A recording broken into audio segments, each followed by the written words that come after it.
Hello and welcome everyone. We're back for some more Modern. Today we're going to play a Jund list again. One of my favorite archetypes to play. One of my favorite decks in the format in general. Good or bad, I like playing it. This time though we got some talking to do. So this is a Jund list by Mac Schrantz. I'm sorry if I'm pronouncing your name wrong. If you happen to watch this.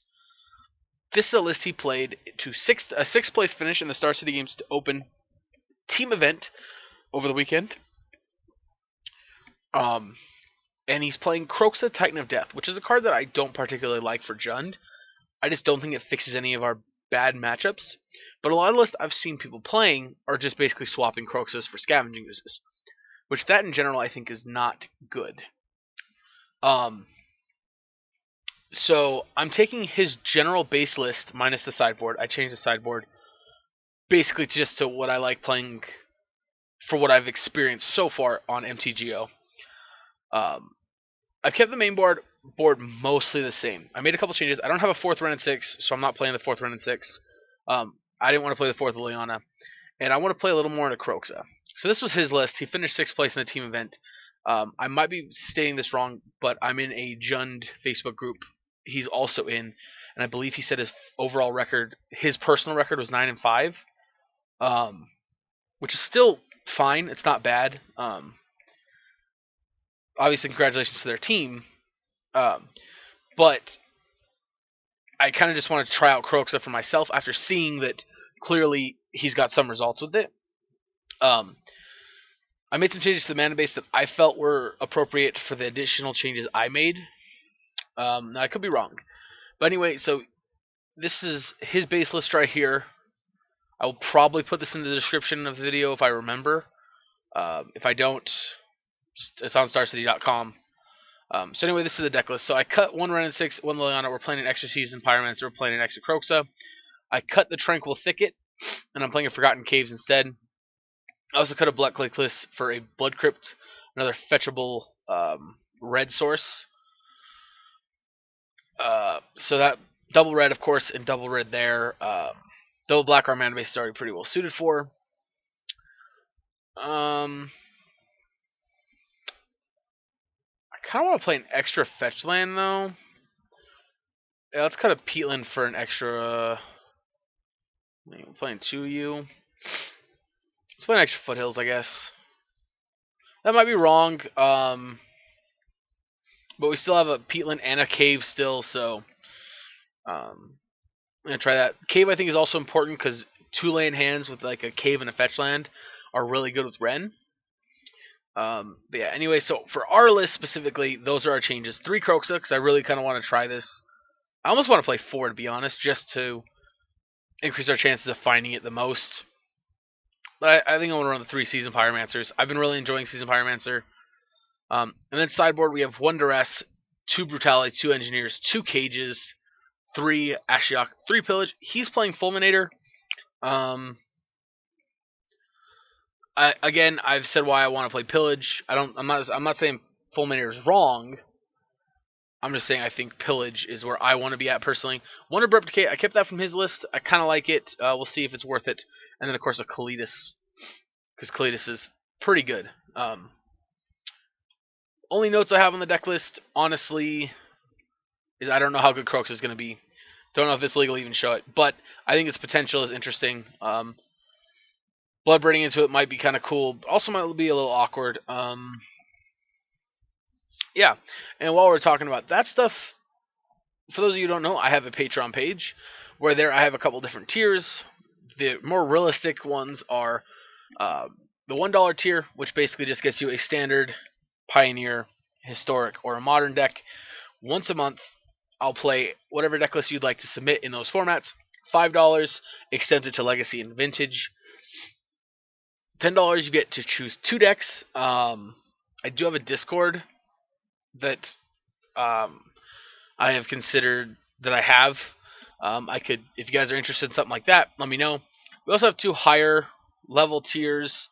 But again, $20, $50. If you're probably not gonna be interested in those.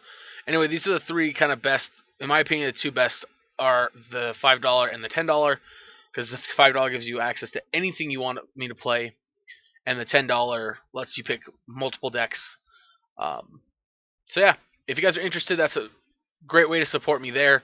And then of course, if you don't want to support me that way, obviously just supporting me here on YouTube by liking, sharing, and subscribing is of course a huge help. Right now, guys, we're at 200, I believe, 93 subscribers. I'm wanting to come up with a goal that we can hit. Last time I came up with a goal for any kind of reward, you guys blew my goal out of the water. So I kind of want to pick a goal again for a certain date and just try to see if you guys can do it again. And this time I think I'll overestimate what you guys can do. So in case I haven't said enough, thank you guys so much for the support. I hope you enjoy. And let's jump into some matches here. Alright, here we are. I'm going to keep this hand. We have a Scavenging Ooze, some discards, some red-black mana. Yep, resolves. So they're probably the Ponza deck. Which means this, as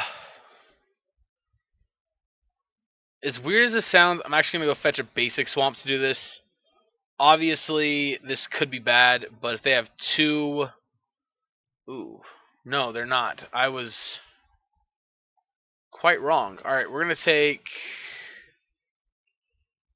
We're going to take Courser, because if they want to spend next turn getting Eternal Witness and bringing it back, they're more than welcome to. Yep. Lotus Cobra. Okay, I believe you. Alright, so they drew Cobra, which I think we're just going to push the Cobra next turn, most likely. Play Witness. Return Courser. And there's a good chance we push this and discard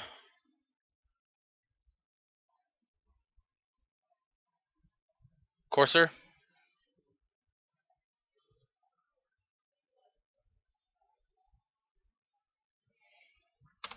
Because that's the one that makes them the most mana. I'm not particular, but I worked so hard. Yes, our opponent did. Our opponent did work very hard to try and keep that Courser alive. Alright, draw for turn here, and it is a Seasoned Pyromancer. Ooh, I think we're shocking this into play. And honestly, I kind of want a Seasoned Pyro getting rid of these two. I think I'm going to.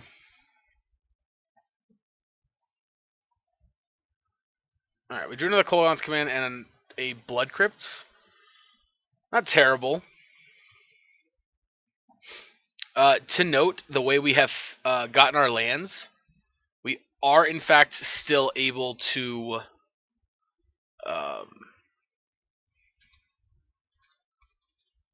do everything we want to do. Overgrown Tomb. So we know they have a fetch land in hand. I want to play this. I'm going to attack.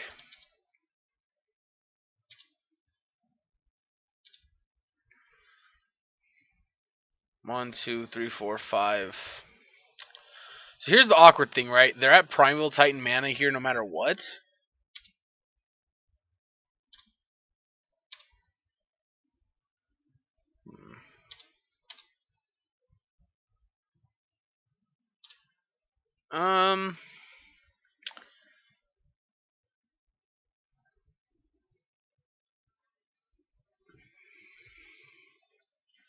Yeah, let's make him discard, kill this.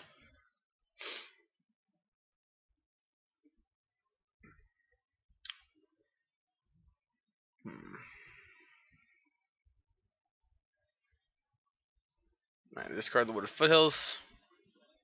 Which means it's quite likely we don't know what the last card in their hand is.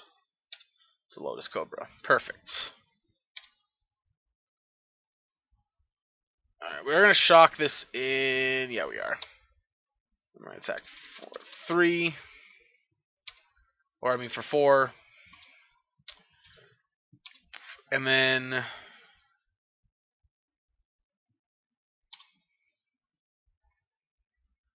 Yeah, I think we're going to return Scoos, make him discard.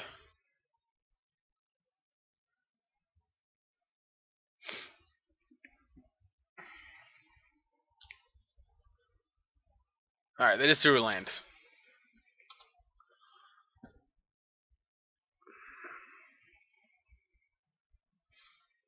Yep, attack for 6.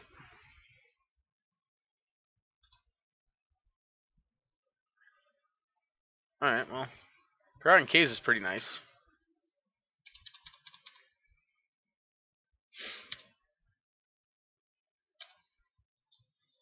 Alright.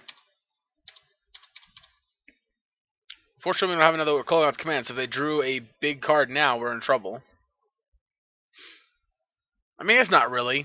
They go Primeval Titan. They can't actually do anything because of the basics they have. Ewit, getting back Courser at worst. But even so, they'd have to use Arbor Elf to pick it back up. Oh. Picking back up a fetch land, really? Okay.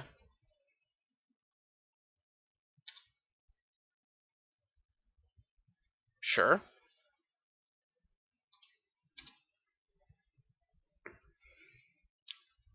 Alright, let's eat the Courser.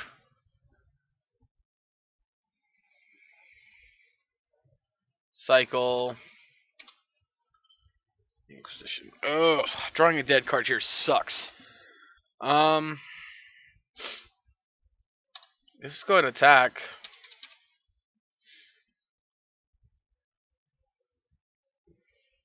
We need to protect the Scavenging Ooze. We don't care if they kill our Season Pyro. Kind of sucks we use both our Kolaghan's commands already.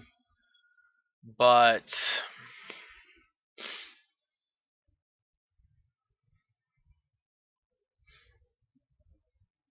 okay.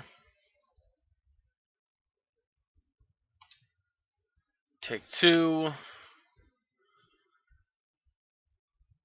Alright, so I have a stop on damage set. I think let's go Liliana. Let's get rid of your blocker.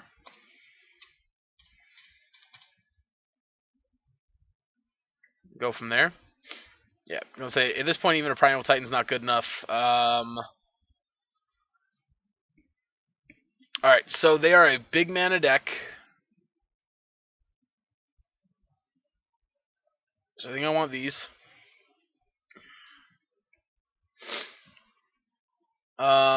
Against big mana.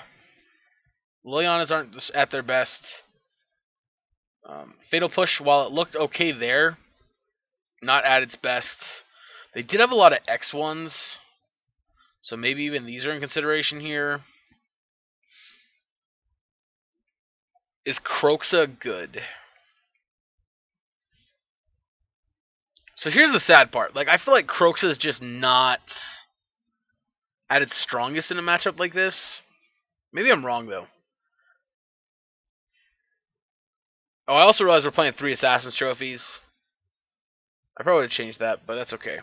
Renin 6 is actually quite good here. Alright, we're not going to bring in these Plague Engineers yet. And I'm going to cut 1 Kroxa. So we're still playing 2 Kroxas. Actually, maybe the pushes... because I don't think we care too much about their ground creatures. I think what we really care about is their larger creatures. Alright, you talked me into it. Let's keep the third one and take a Bolt out instead. Or... I don't know what they can ramp into. And a lot of this removal just doesn't feel great. And I want to keep these in to try them. Like, normally I'd cut these, but I think we want to try them out. We just want to see if they're any good or not. Even though this doesn't feel necessarily like a great matchup for them. You know what?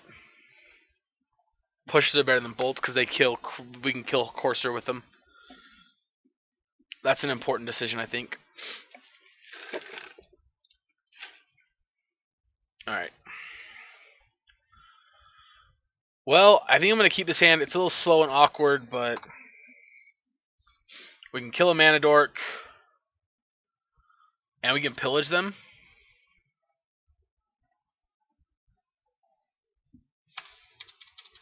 We can't pillage next turn, but we'll get a pillage the turn after. And I mean, them playing Valakut pretty much convinces me they are not playing Blood Moon.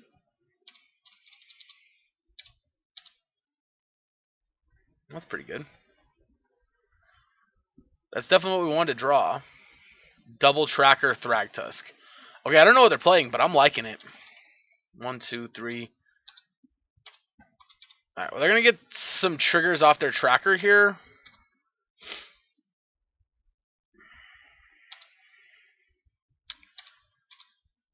But then we're going to get to wasteland them off a lot of mana. And for the first time in my life, I think I'm going to... Oh, crap.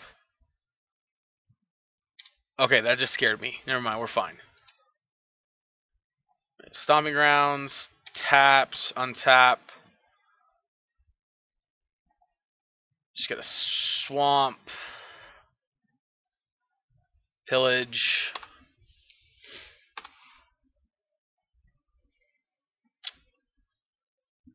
Alright, drawing a card here. This is going to do us a lot of damage, though. We do need to find a way to kill this.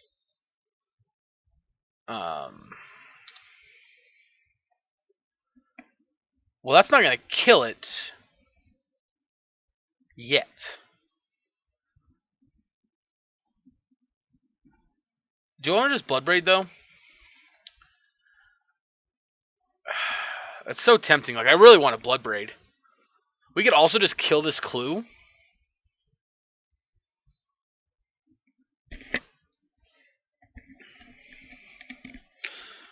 Okay, you guys win. We're gonna do the thing. We're gonna Bloodbraid. That's what we came here to do, right? That's why we're playing Jund.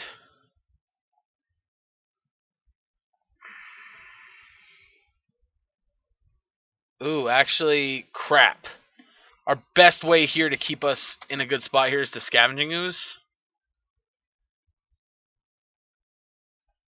Do we protect the... Yeah, let's protect Ashiok here.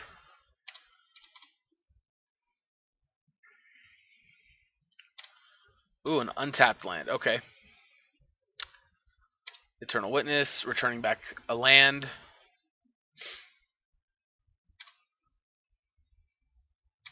Alright, now they're not going to attack, which is good for us.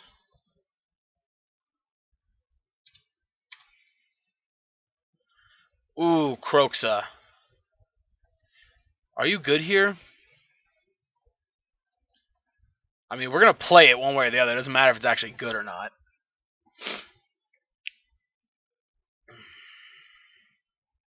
Red, red.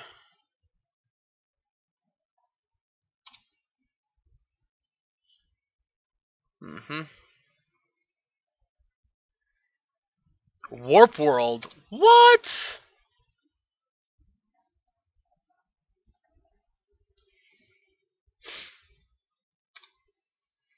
Alright.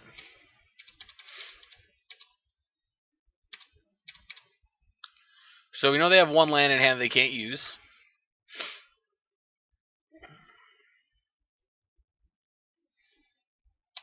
Dryad, okay. Now they can use their lands, which is awkward.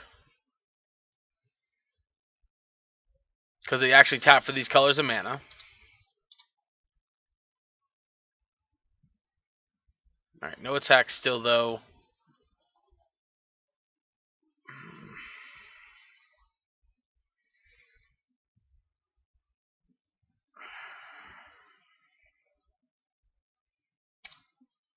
I saw black, black, and I all of a sudden was like, oh god, not this again.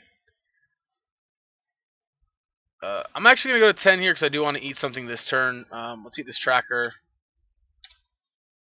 Kolaghan's Command. I mean, you're a little late to the show, but...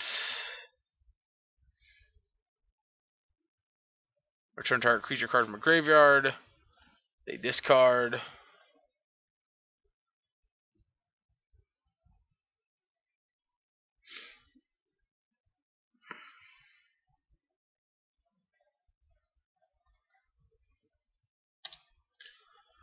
Yep. Right, we got Thragtusk out of their hand.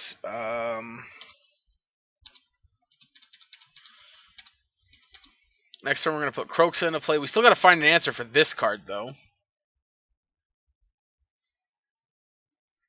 Also to note, they're one land away from being able to Scape Shift kill us.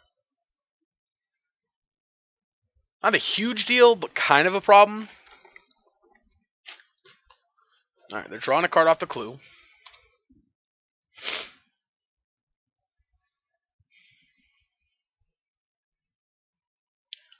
Honestly, if they offer the trade, I think we're going to double block this and let one of these die. Ooh, that's problematic. Yep, punished for not playing him last turn. Yep, very punished.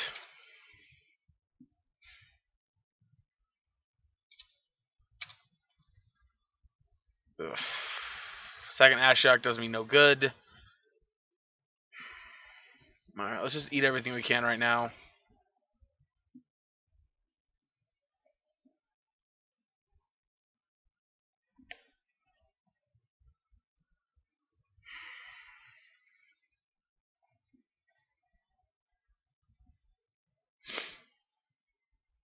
And then mill them.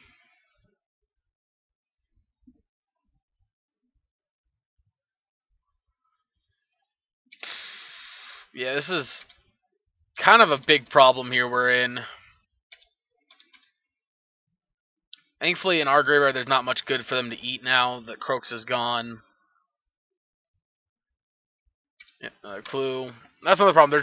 They're just drawing so many cards at this point.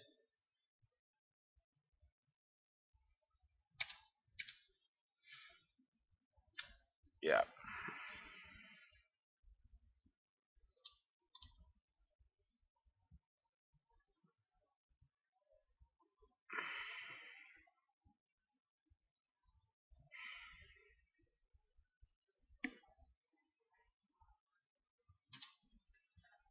I think we got to get it off the table. They get to eat one of our creatures here. Yeah, doesn't matter. They kill both. Oh my god, that's such a blowout.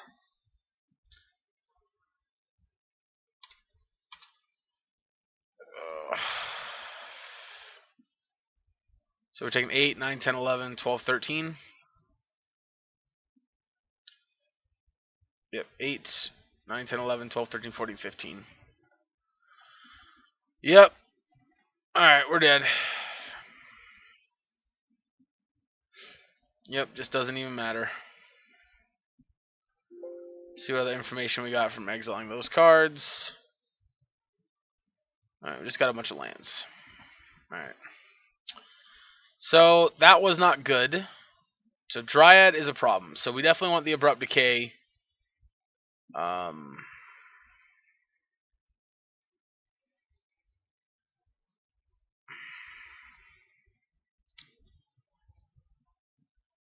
let's take on one Ashiok because the Dryad's still playable even with Ashiok. Or the Dryad makes this stuff playable even with Ashiok in play. Let's try this. Ugh, I thought that felt like such a good match for us. So I think the biggest mistake we made there... Oh, God, mulligan. Oh, no. Well, this is how it ends. Mulliganing into oblivion. Alright, I mean, we're going to keep this one.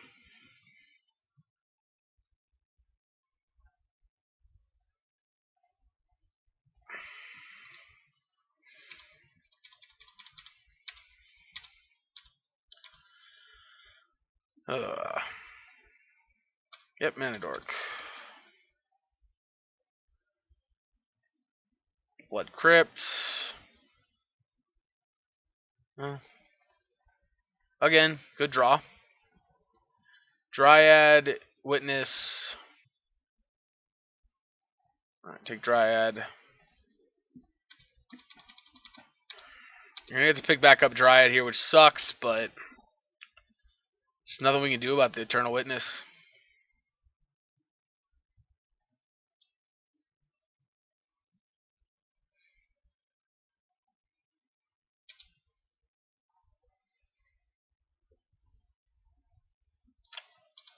Are they gonna play something for 4 here? No. All right, they're just witnessing back the Dryad. No, the Wooded Foothills. Really? Huh.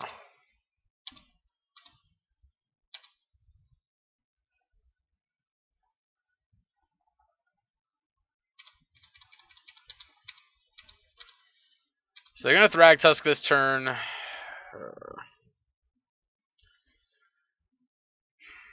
Yeah, this ain't good. That's one thing we struggle with as creatures like Thragtusk. Alright, we should have taken out the Kroxas, I guess. Alright, so we know 1 card in their hand, Wooded Foothills. Attacking for 2. Come on, we need to land off top 1 time. That is technically a land.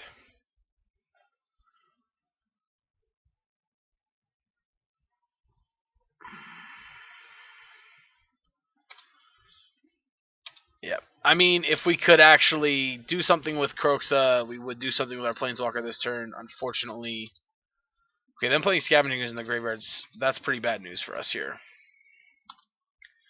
Alright, they're going to kill Ashiok and run in 6 this turn.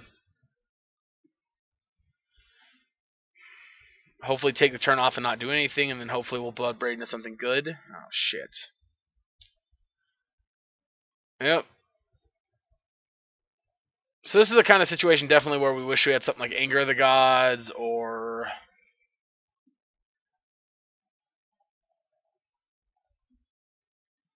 Really, no green? I didn't tap green. Are you kidding me?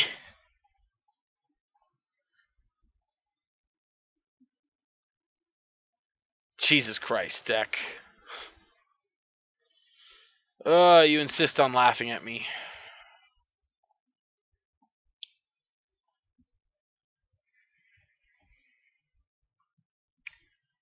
Let's see, so red, red, black, black. So I can just go in the forest. Alright, next turn we have to play Kroxa out or we're probably dead.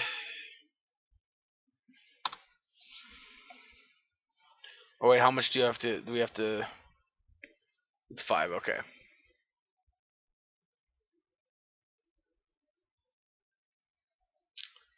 Oh, actually, to note, if they Blood Moon us, we can't actually Kroxa. That's cool.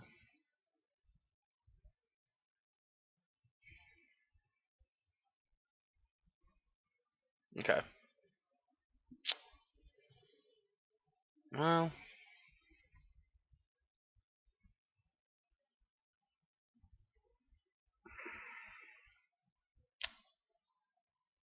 Yep.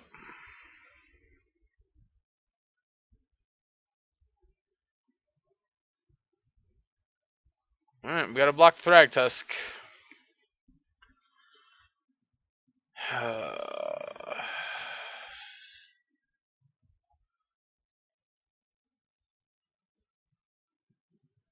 We got 1 black source, which that does us no good.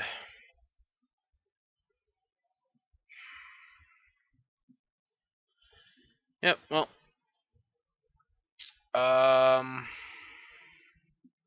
Oh, I guess we should have milled ourselves first. In case we hit a Season Pyro. No, we didn't hit nothing. Alright. Yep. Alrighty. That's gonna do it. Yep. Just, I don't know. The opponent just drew really well. Kind of whiffed. Game 2, we definitely punted. I should have just brought, escaped Kroxa instead of Kolaghan's commanding it back. But I don't know. This game, I'm not sure where this slipped away. I mean, we kept that best hand I think we could have kept. It's possible maybe we should have taken out all the Ashioks, but I mean, even with that being the case, I don't know what out of my sideboard. I mean, I guess the bolts, because they kill Tyler's tracker. I don't know.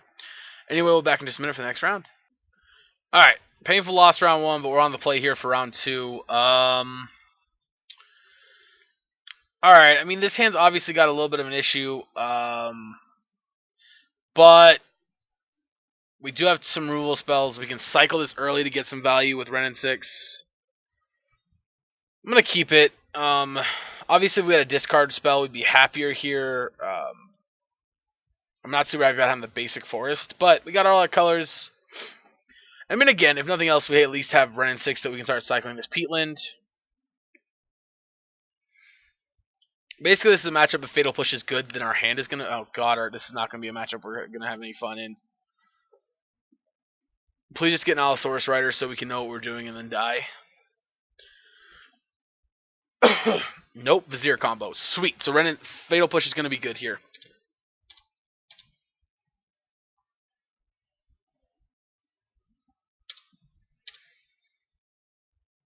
Nice. That makes me very happy. Whoop.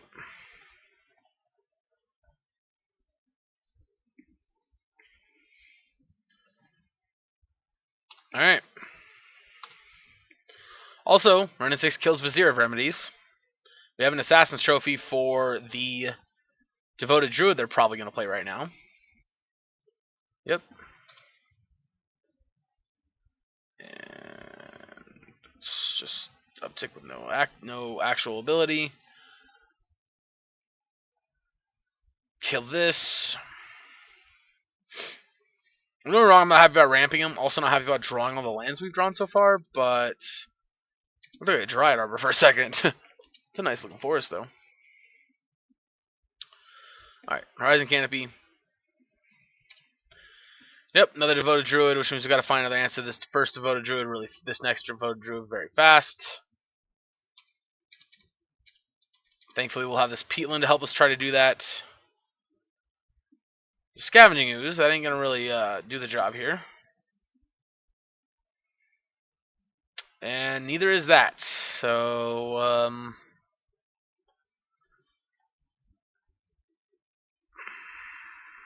I'm not sure. Oh shit, that's not what I meant to do. I mean, it doesn't matter. We're probably dead here.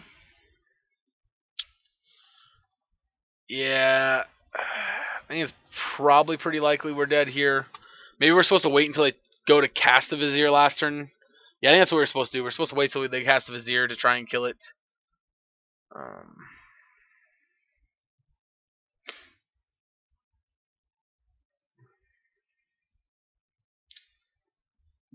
I just want to see what they're trying to combo with.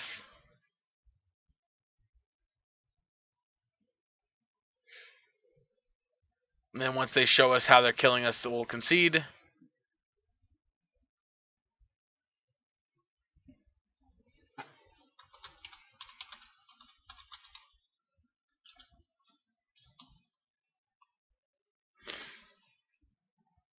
Yep. Alright, Finale Devastation.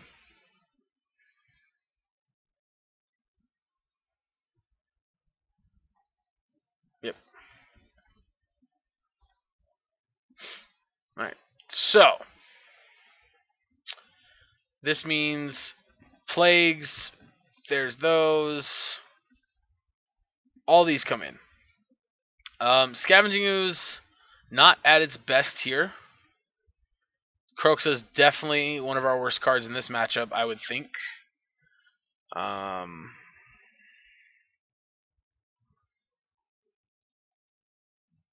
It's definitely a matchup it's hard for me to imagine Liliana's good. Or at least all of them. Brutality is a kill spell, by the way. In case anyone's wondering why we're bringing that, I'd consider bringing that in.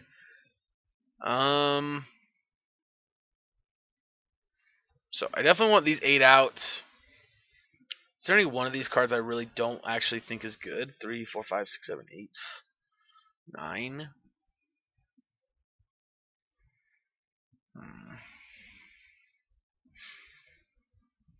Maybe a Thoughtseize?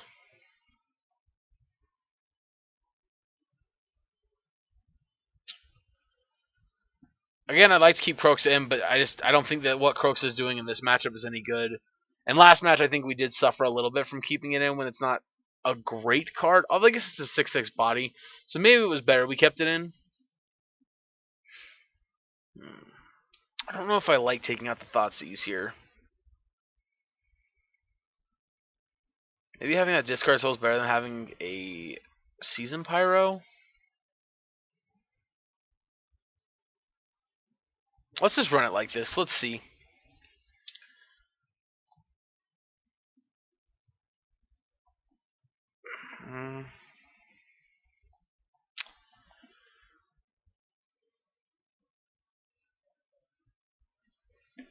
Alright, so I think I'm going to keep this hand for sure. The question is, do I want to lead on Thoughtseize, or do we want to lead on Forgotten Cave so we can go Wrenn and 6? I think I want to go Forgotten Cave so we can go turn 2 Wrenn and 6 if they play like Noble.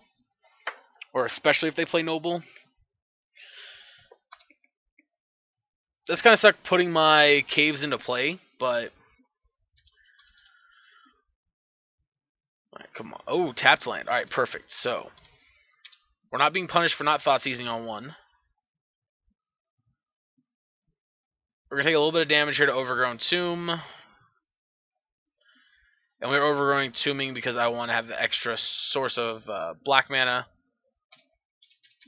to go off. Plus, we have a Kalitas in hand. Which, Kalitas, in case you haven't ever played Kalitas against this deck, is actually one of the best cards we have.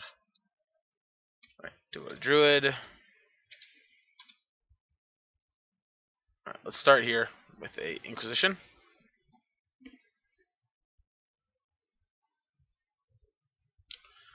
Ballista, Stoneforge, and Call. Alright, so we're going to take Stoneforge to start with.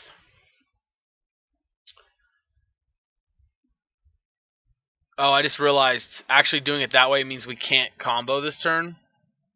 I mean, we can't kill this. Okay, yeah, that may have been wrong. That's okay, though. We're going to Thoughtseize and take Eldamri's Call. If they naturally draw the combo, then, well, they naturally draw the combo.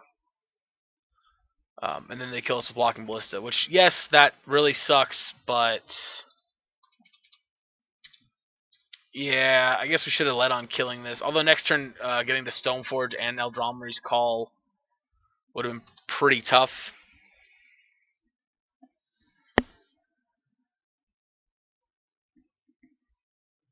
Two Ballista? Alright, 2/2 Ballista I can deal with.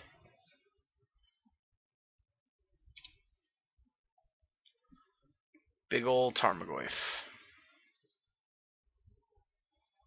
Let's get a green source. Do we want Stomping Ground or another Tomb? I think we want Stomping Grounds for the second red source.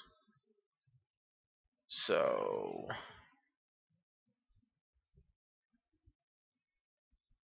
Goyf.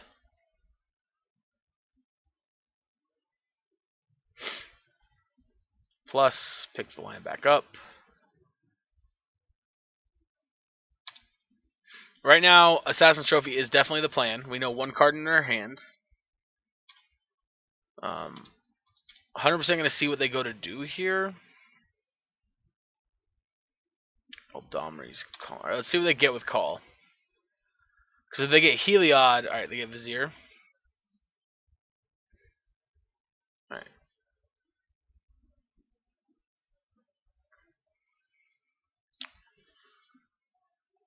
Yep.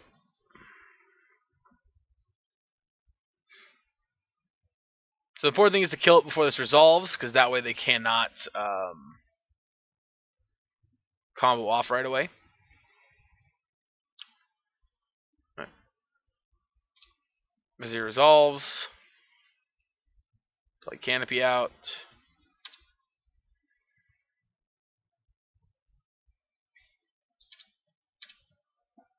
Now we gotta kill this.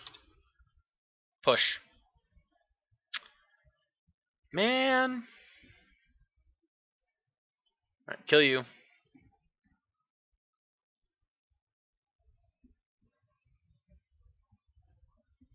Fetch here. Grab the mountain. Do we want to Season Pyro?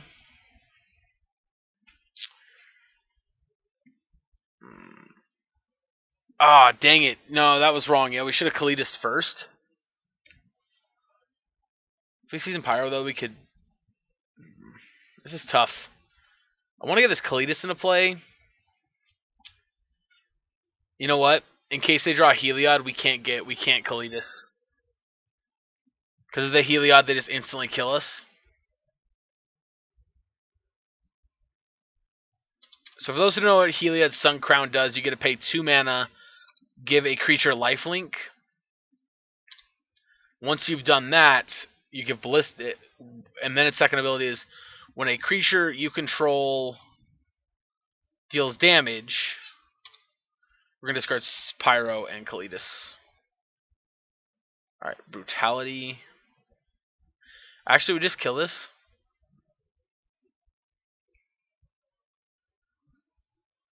Two-mode Escalate. -2 in Duress.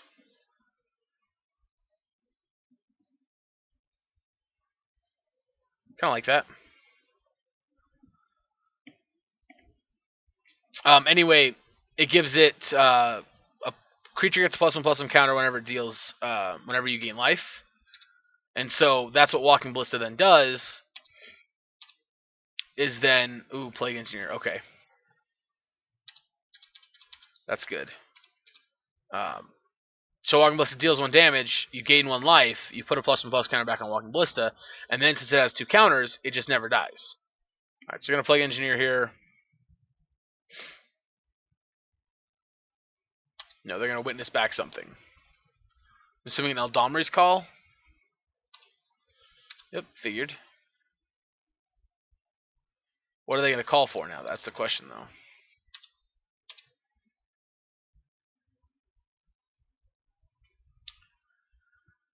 Alright, I don't really want to Brutality for a call. Especially not when I have a trophy right here as well. And the Brutality to kill Plague Engineer or whatever else they go get. Plus they're just dead to this on board right now, so...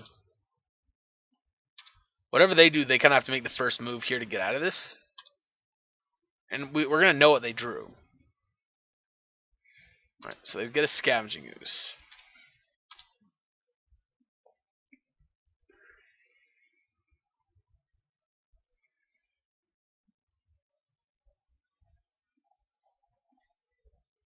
Right, so we're going to bring back Season Pyro.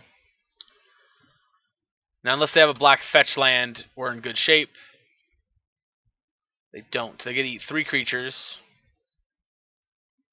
Which... Ballista... Okay, they can't eat enough creatures to shrink us too much. Plus, we're going to get to drain them. Actually, yeah. Let's go ahead and do that. Let's... Kill the ooze.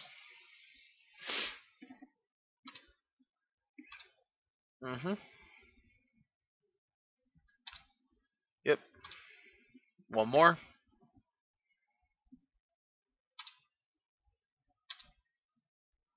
Yep, it dies. 4, 5, 6, 7, 8. Right. And then drain. Oh, we don't have black mana. Bloodstained Mire. Nope, they concede. Okay. Alright. I forgot Cage actually does stuff in this matchup. So I think Cage is another one that's...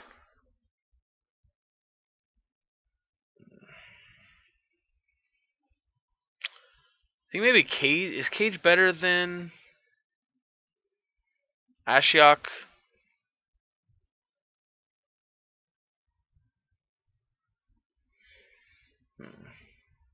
Let's do 1 Cage, 2 Ashiok and see how that feels.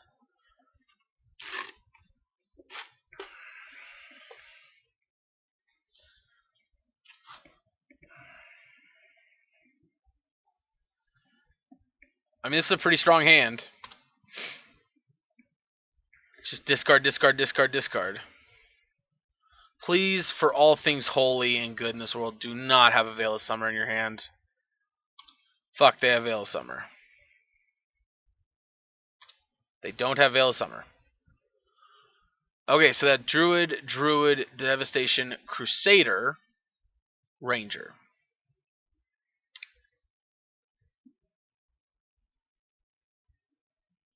Alright, let's take Crusader because it's going to be the hardest one for this hand to kill.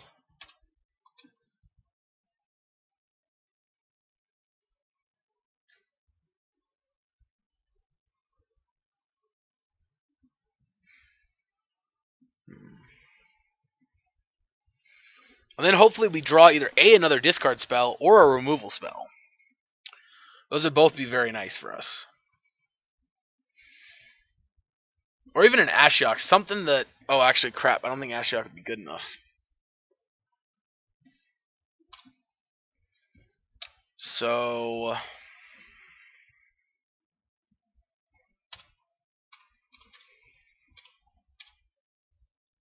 Alright, well, another land is the last card we want to draw.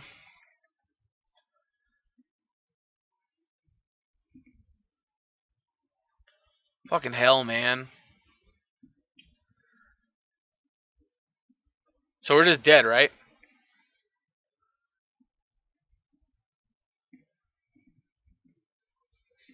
So next turn...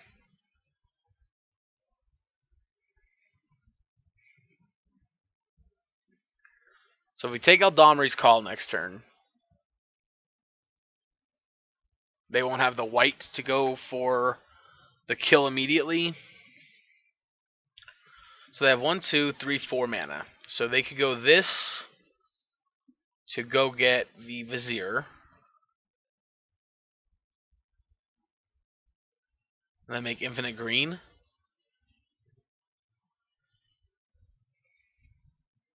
But in that case, they can't get Walking Ballista yet for another turn. So if we take this, they go get it and can't cast it yet. If we take this, we just die. Right? Or no?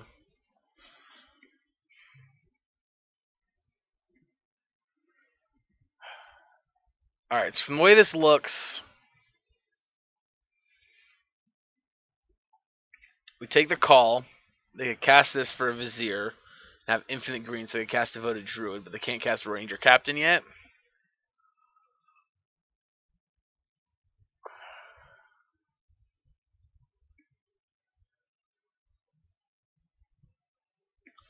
So I think what we have to take is we have to take...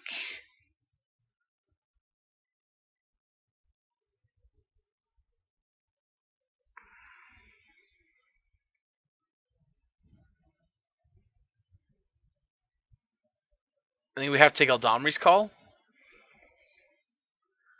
Because Devoted Druid and Ranger Captain and Eos don't do anything right now. If we take Finale, they could Eldamri's Call. Actually, if we take Finale, they probably just Ranger Captain next turn.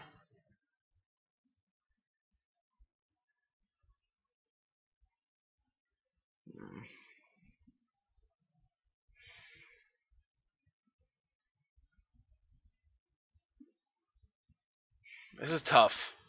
So if we take Finale, the Eldamri's Call, and the only way we're really in trouble is they draw a white source. But even then, we're not in that big of trouble because they still can't get double white to cast Ranger Captain.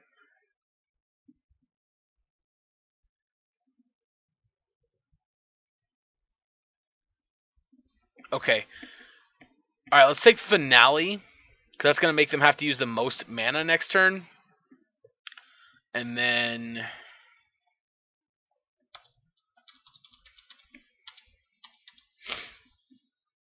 An awkward moment when I wish we had just left them with Mirror Crusader and taken one of the other two cards and found a way to try to deal with the Mirror Crusader. Although actually, yeah, I don't think we're dealing with the Mirror Crusader.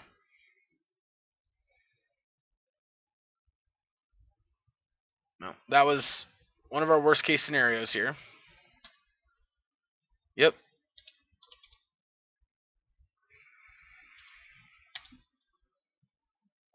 Ren. That doesn't do anything, right? Yeah. Now next turn they just easily go combo. Or maybe not.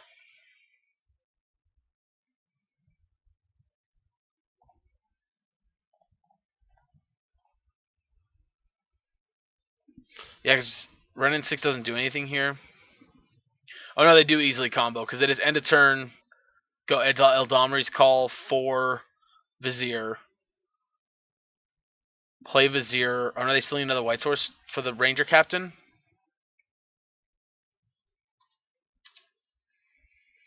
Is that right? I mean, obviously they still need a white source for the Ranger Captain, but...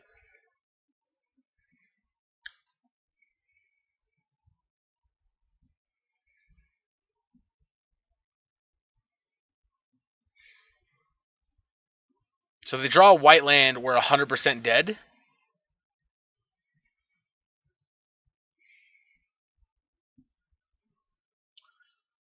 Eternal Witness. Oh, they're going to get Finale of Devastation? I'm confused here.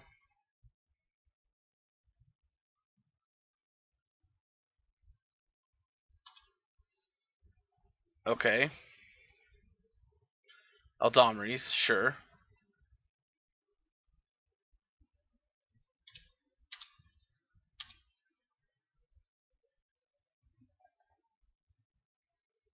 Okay.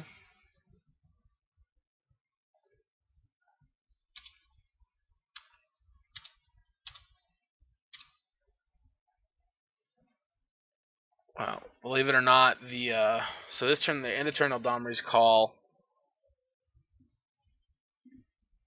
They're in the same spot here, right? They still can't. They have to have another white source to combo off and kill us.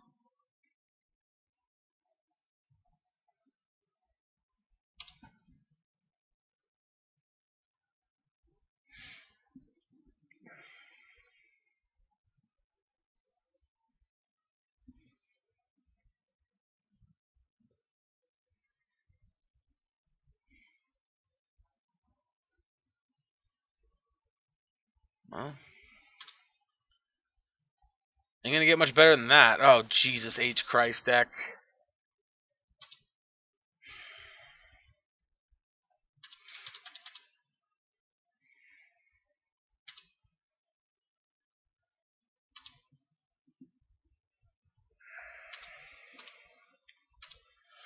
Yep, they're gonna Eldamri's call for something here. I'm assuming it's the glass combo piece they need. Yeah, okay. So now they have Vizier, which means they have infinite green mana. Okay, they Ranger Captain. They get Walking Ballista. Alright, now this turn we're in trouble. Another Devoted Druid.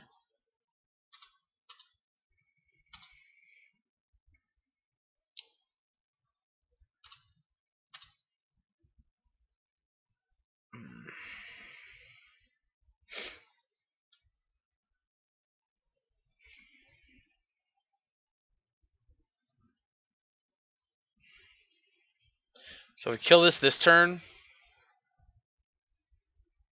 We can't stop the combo.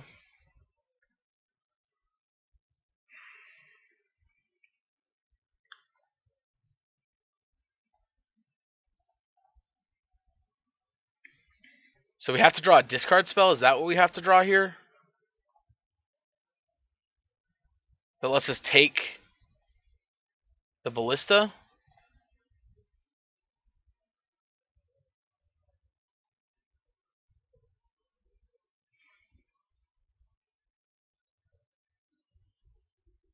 That actually does it too, right? Because as soon as it comes into play, it dies, so they can't use these abilities.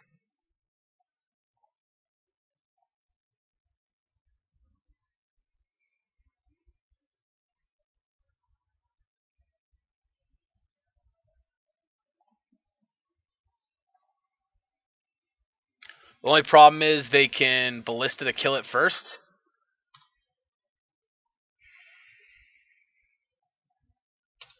Oh, I forgot. I meant to attack Season Pyro too.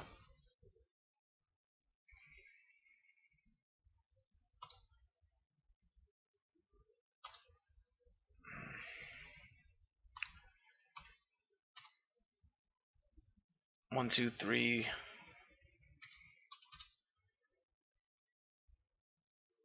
So from where I'm sitting, it looks like the only way they win is by Ballista killing this and somehow having enough mana left over to Vizier afterwards.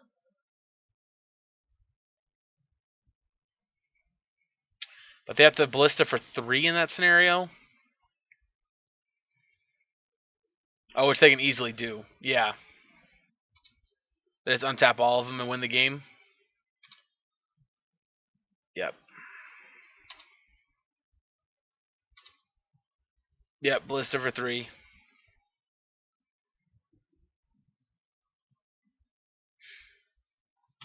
Yep. And then they kill this, then they play Vizier. Yeah, so we would have had to have had 2 of them to name Elf and Vizier.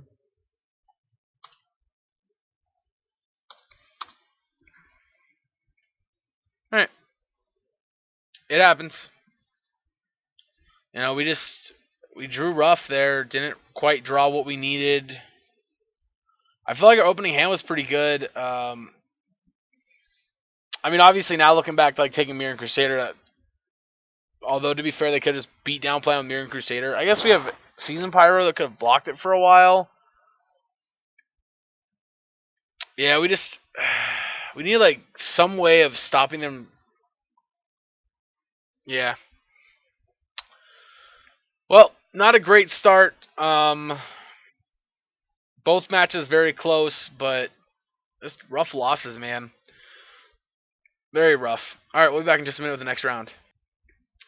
All right, so we got a really interesting hand here.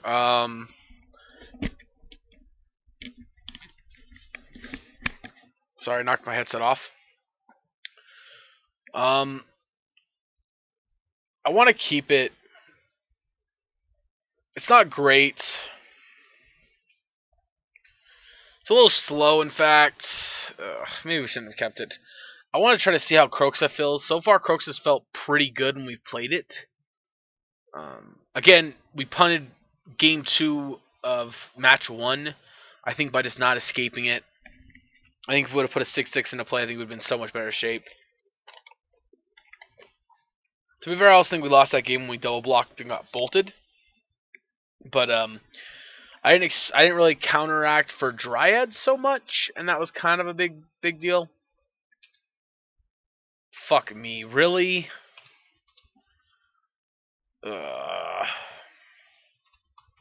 I almost want to fetch and cycle this Forgotten Caves next turn. I mean, we can cast everything we have, so...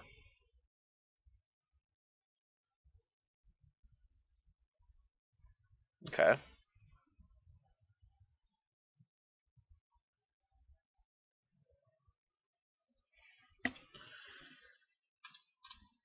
Alright, we're gonna do this hoping to get a removal spell here.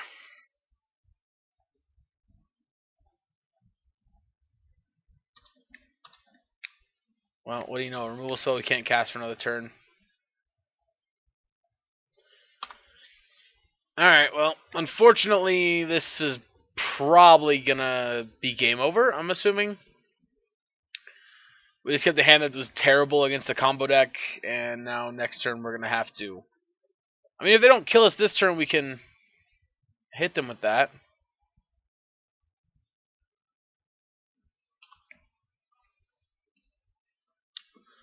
So, I mean, there's that. We can call on command discard, I guess. Interesting. Actually, let's Inquisition.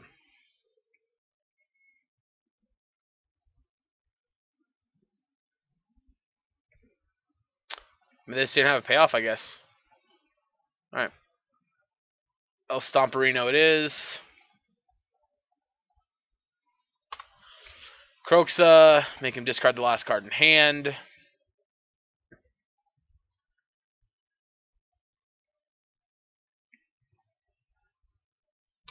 Yep. I mean, now we're just going to try to close out the game here.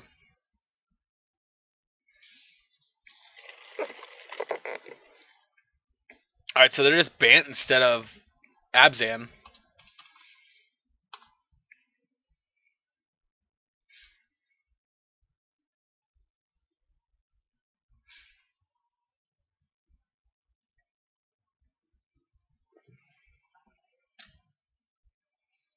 Please get a sword and just put the sword into play.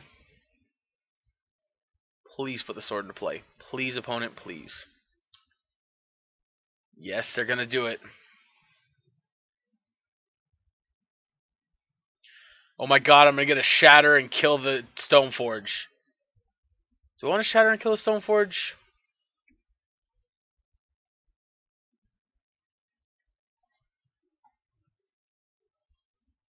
Do I want to make them spend the mana first?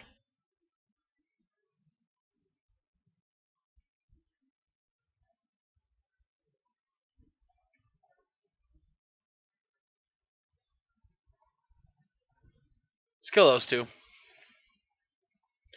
I think there's a chance they might be the Blink deck. Which, in that scenario...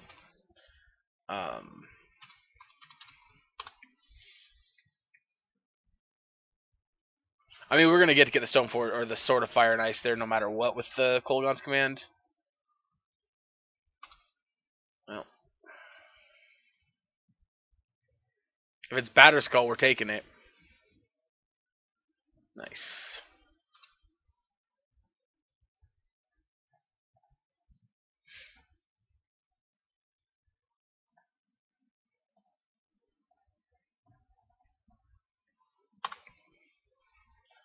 Alright. Tarmogoyf number 1 in play.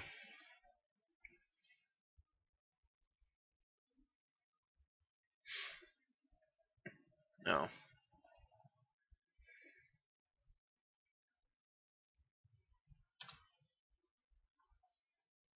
No trophy. Attacking for 5.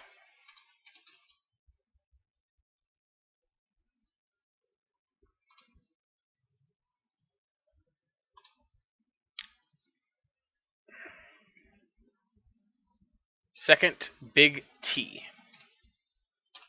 I would really love to get to do something with this Kroxa. But, yeah.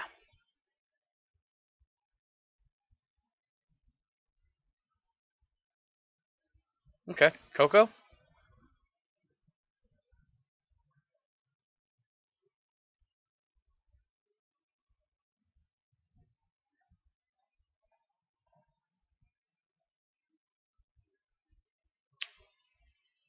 Let's just kill that before we get to see what they get. The reason is because if they have Walking Ballista in hand, then they get to make infinite mana before our Lightning Bolt gets to kill the Devoted Druid. Okay.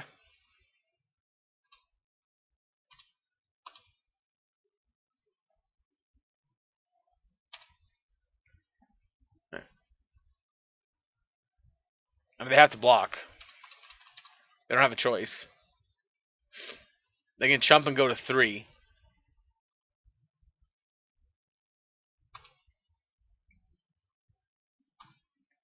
Alright. We're just going to pass holding up this Assassin's Trophy.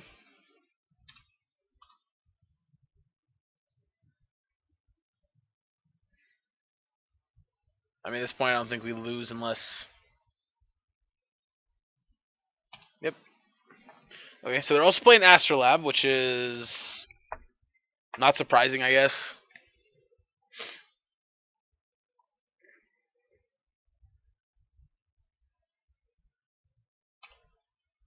Okay.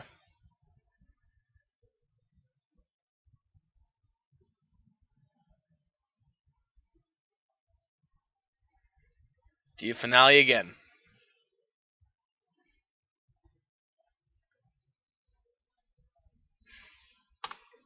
Yep. Alright. Plague, Kalidas, these, that one, those. So after thinking about Cage, yes, Cage stops them from actually searching straight into their library with Finale and potentially collecting Company. But I think Ashiok is better. So we're going to cut all of you.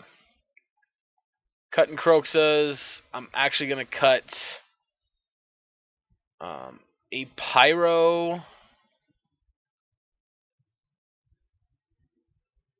What was the other cuts I made last time?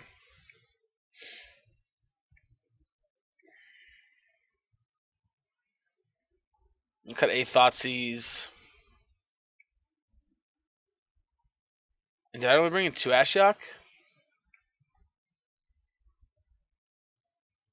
Maybe I only brought in 2 Ashiok? I don't remember, man. I don't care if it was just last game. I don't remember. Alright. This... Like, this hand's got a lot of cards that play, but... I can't keep 1 lander.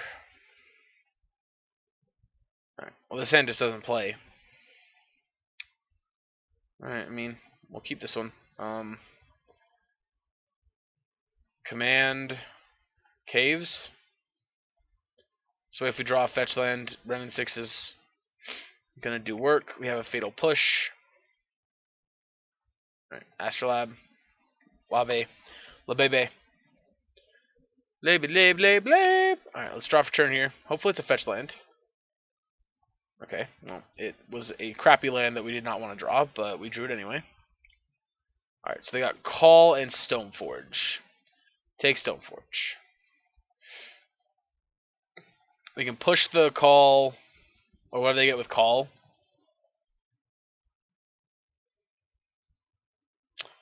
Well, you know what they say, better lucky than good, right?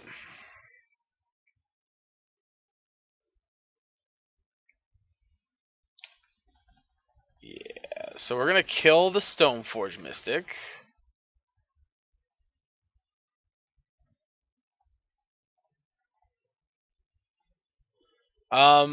Because it was the card it was, it doesn't really matter too much that they, we'll fetch this on the turn too. It doesn't really matter too much that they, whatchamacallit, that they get Sword of Fire and Ice. Or letting them untap, rather, because they can just cast Sword of Fire and Ice next turn. But, oh, okay. They're just casting the card we knew about. That's good. Stomping Grounds, tapped.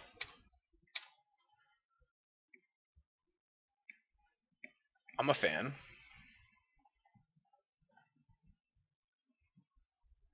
Alright, I'm taking this turn off to cycle this and get it back because they've got nothing immediately going on.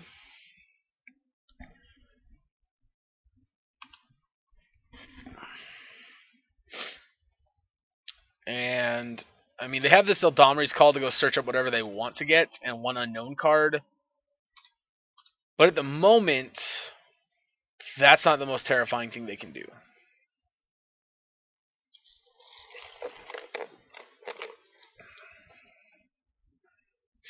Now they get to call and play a creature here.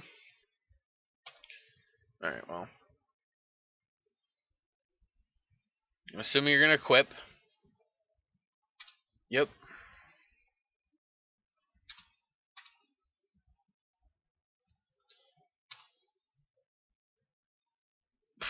So, I think we have to cycle and find a kill spell for this Devoted Druid.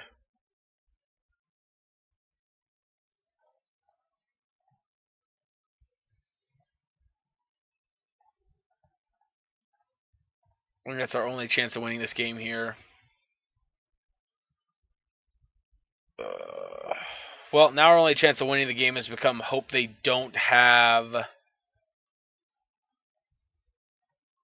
a way of comboing off, and they have 2 draws to find it. Jesus.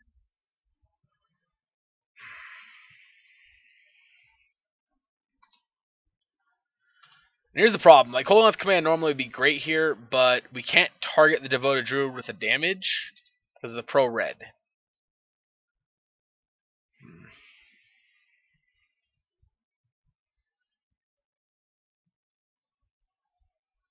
Yeah, if they make green mana, white, Eldomri's Call, play Druid. Oh no, they're just drawn right away. Again, if they have the combo, we're dead, right? Like, there's just nothing we can do about it.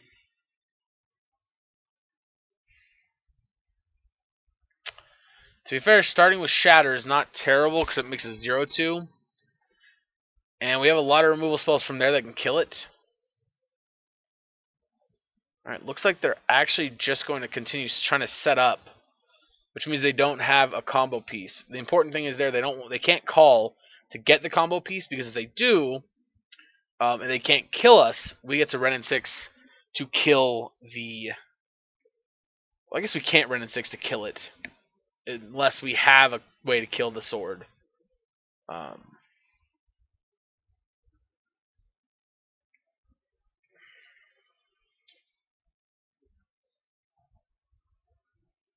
Which now they're going to tap this so they can Eldamri's Call, I'm assuming.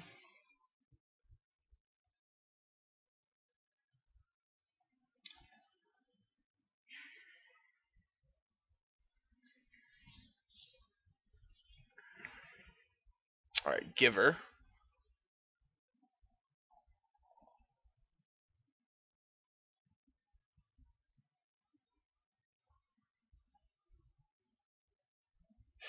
That's not good.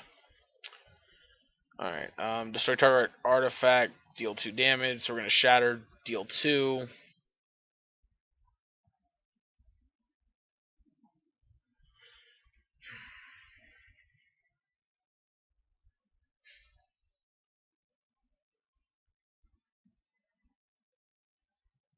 And then...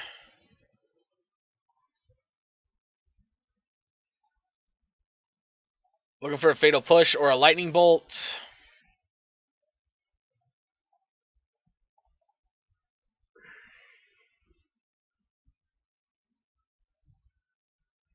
Nope. I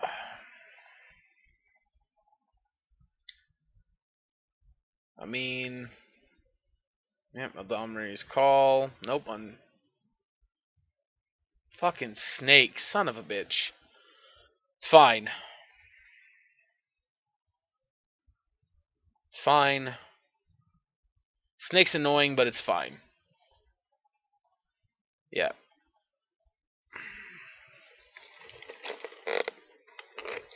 We're infinitely more worried about them comboing and killing us next turn.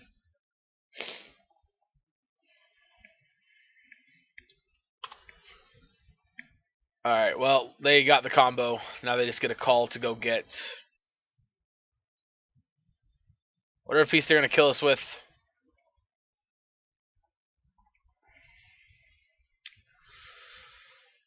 Okie dokie.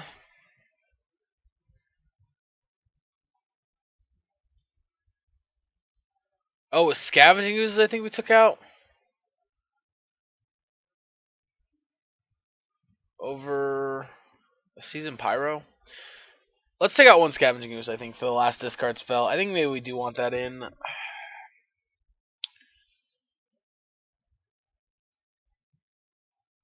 Alright, well, I'm going to keep this hand, but I want to clarify one thing.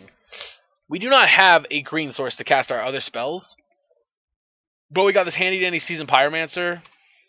It's going to let us filter through these cards, assuming we hit another land. And if we hit another land, the odds are we're going to be able to cast the rest of our deck anyway. Yep. Because on one hand, while yes, we have a lot of green lands, or I mean black-red lands, we also have a lot of fetch lands. Yeah, we're going to incinerate that thing.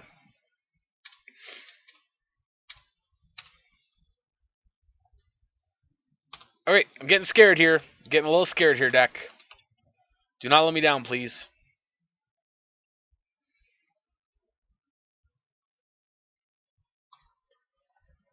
Okay, deck, you're about to let me down.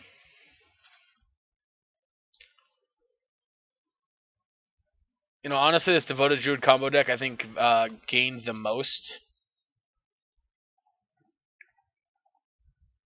from there being a Stoneforge unbanning. Alright, well, so this is that point where now we lose the game because we don't draw our third land. Which, by the way, is awesome. It's a great feeling.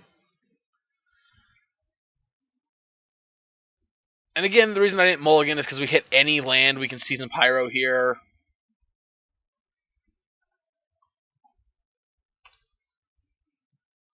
Well, at least we drew a castable spell.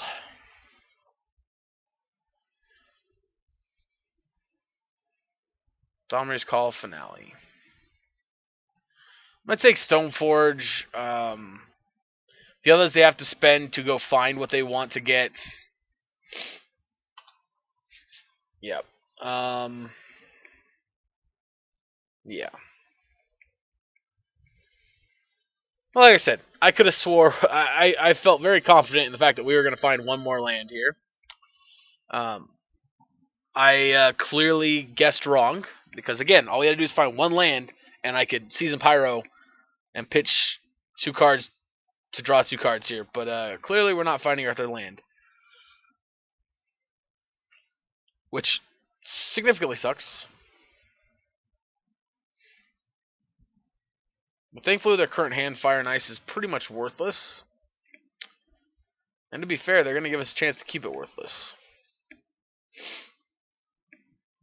On the bright side, though, despite our hand lacking in lands, we've been able to deal with their 3 threats they brought to the table, or 3 cards they brought to the table first.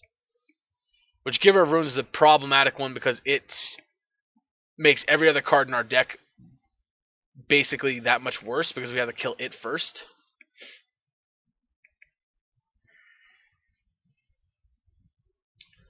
Are you fucking kidding me? Let's draw a discard spell.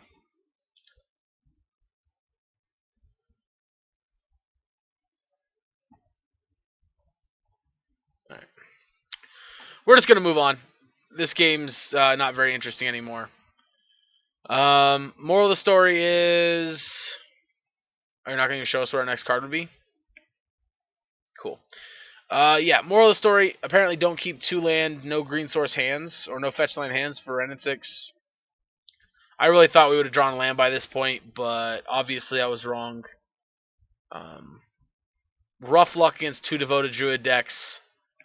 I think in general those matchups are pretty evenly in our pretty even if not in our favor. Yeah. Just didn't do anything there. Well, we're going to play out the last 2 rounds. Honestly, despite our terrible record so far, I'm not very disappointed with the deck. Kroxa felt pretty good when we played it. And yeah, I mean, we lost to 2 Devoted Druid decks, one of which simply just luck, bad luck. They had great draws, we had not so great draws. The second loss, which ironically started out best for us, I just kept a bad hand that I thought would pan out. We had 2 removal spells, 2 lands, Season Pyromancer, so if we didn't draw a fetch land or a green land, we were still going to be able to filter through our hand, and we had 2 Ren and 6s, so if we did draw a fetch land, we'd have all of our lands. So that's the game. Didn't draw anything like that. The lowest land we could have drawn at that point was Forgotten Cave, and we didn't even draw that. So, yeah, majorly punished.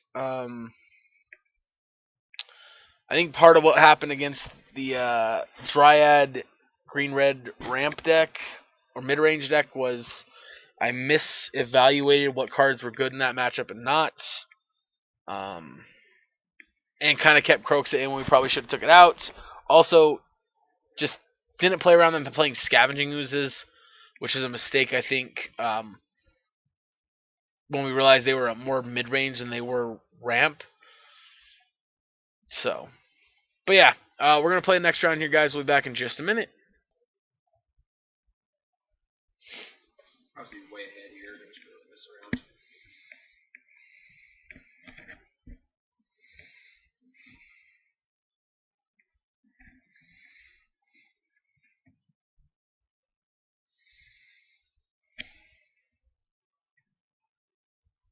Alright, they're going to cast Bring. Fortunately for them, they don't have the interaction. It's a fairy in play. And Bring to Light tries to cast the card you get while Bring to Light is still on the stack. And if there's a spell on the stack, then it's not anytime you can play a sorcerer. So you're unable to cast any spells. Very similar to the interaction, just like how Teferi screws up Finale of Devastation, how it screws up Chandra, Through the floor. Here's basically every fun part. What do you like? Yeah. Hi, my name's Alex. Whenever you tell me I'm pretty, that's when hunger really hits me. Your little heart goes pitter patter. I want to deliver on a platter. Use your finger to stir my tea, and for dessert I'll suck your teeth. Be too sweet and you'll. Okay, we can talk about Rex and Vibes all you want, but I need to introduce you to the real hero of the Clone Wars. Let me introduce you to CC6666, also known as Sixes. This guy's the hero of the Clone Wars because when Palpatine issued Order 66, he responded with, "Get lost, Sheev, I don't take orders from you." To which Palpatine replies with, "Oh, Sixes, I'm so sorry, I didn't know this was your frequency, sir." This guy just told Darth Sidious, "Sorry bro, he got the wrong number." Like this post, so Sixes. Can be your sugar when you're feeling for that sweet spot. Come me in your mouth, baby, and eat it till your teeth rot. I can be your favorite apple, be turn on your key lock. Can be your sugar.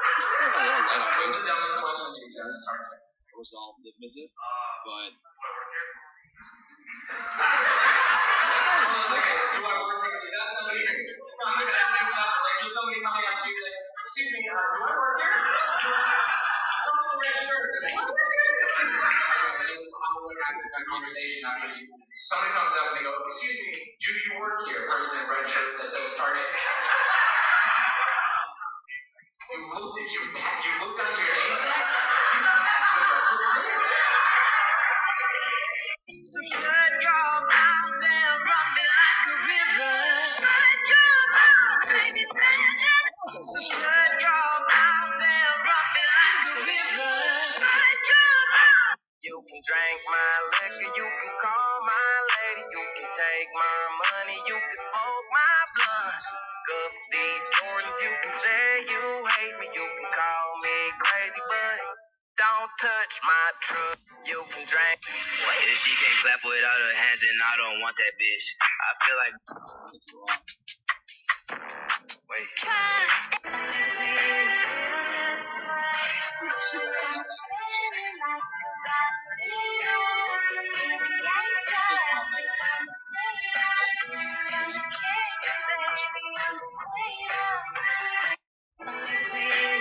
So I'm a barber, and one of the kids who gets his hair cut here calls the shop the other day, and he's like, "Listen, I need some advice. I don't know what I used to wash my hair with, but now it's curly." And I'm like, "Curly?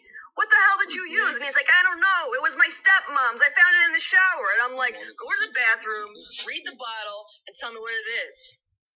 So he's like, "Okay, I found it. All right, what is it?" "Summer's Eve."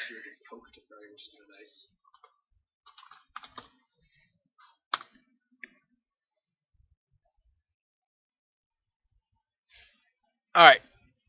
Here we are, we're back. And we're mulliganing. I mean, this hand is awkward, but it's keepable. I'm gonna put Kolaghan's command back. I think Liliana is a little bit better of a 3-drop payoff for having to go turn 2, do nothing.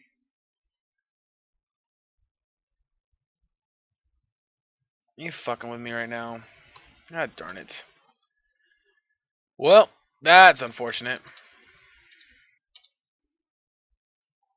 Alright, well. I think that changes my opinion here.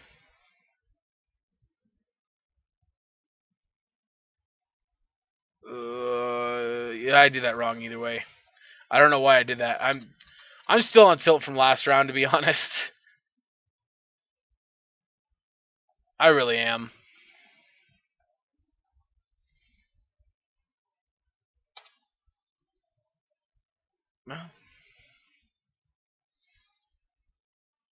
I mean, you win some, you lose some. Like, Jesus. Oh, God. Alright, let's lead on Inquisition and see what they're working with.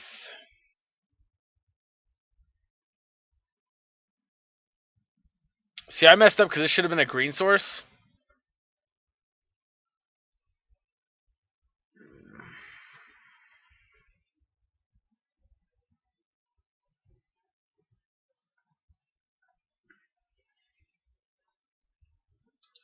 Yeah, I messed up because that should have been a green source so we could go Ren and 6 this turn. Why wasn't it, you might ask? I'm a fucking idiot, that's why. Alright, they don't have green here. Nope, they actually attack us for 1. Okay. Untapped land. Fucking lightning bolt. Alright. Maximum punished for being stupid. Yeah, definitely just on tilt. I just am not here mentally. Just not, sorry.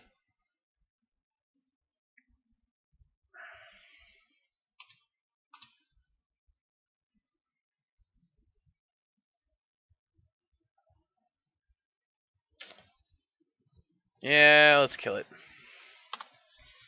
I was thinking, do I hold it and then just like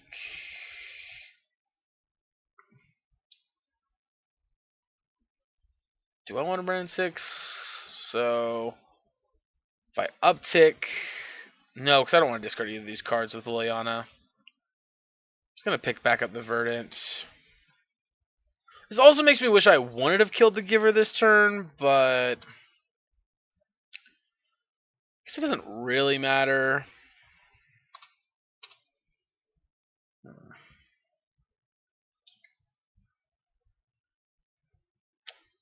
I'm getting real tired of this matchup though.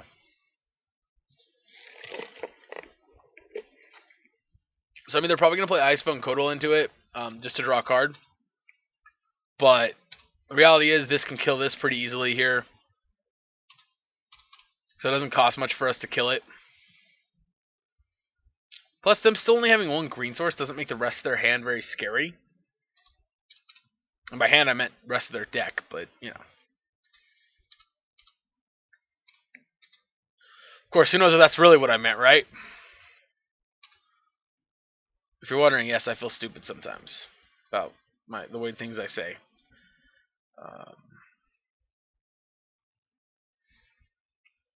I think it would have been a little bit better of a spot if we would have fetched a green source here so we could have gotten Ren and 6 into play on turn 2. Alright, they got a second green source, which now means Finale of Devastation is actually a concern. Are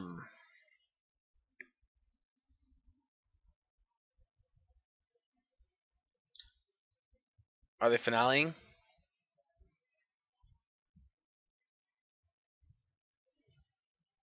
Alright. Assume they're getting one of these druids from their graveyard. They did. Alright, so we're just going to clear their board this turn.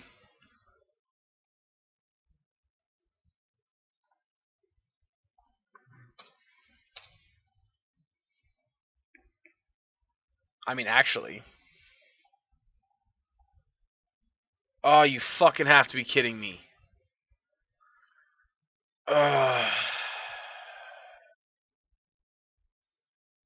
Yeah. We almost have to Bloodbraid now just to kill this. Alright, well.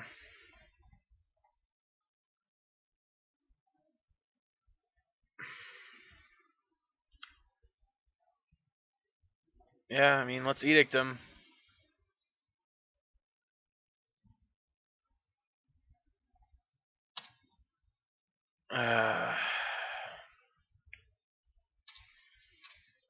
That feels so bad.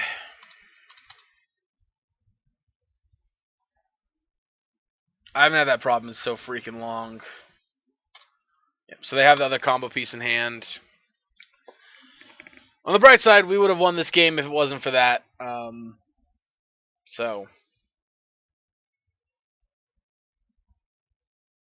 okay, we wouldn't have won this game, but we wouldn't be dying this turn because of that.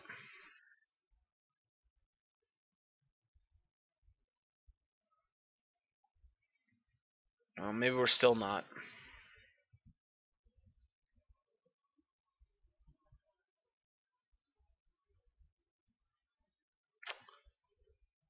Never mind. Yep. So what they do here is they can infinitely untap it. They infinitely deals 1 damage.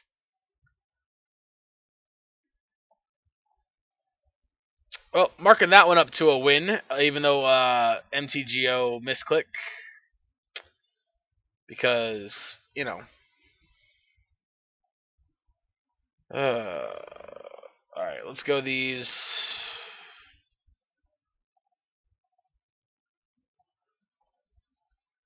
And out with these. Actually, I want to do like that. Oh, yeah. Alright, I guess I'm going to have to get a different new mouse, because that's getting old.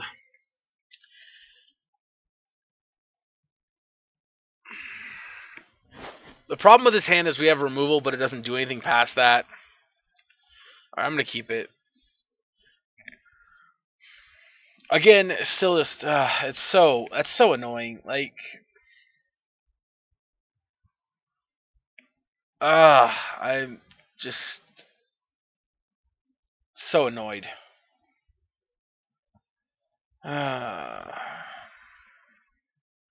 Please, for the love of God, if one person in the comments asks me why I did that, I so help me God, I'm going to turn off all comments on every video for the rest of my time making videos. Because I know someone's going to in the comments, either because they're going to be an asshole or because they're stupid. I've been on the internet long enough to understand that's what people do. Why? I don't know. It doesn't make sense to me either, but people do it.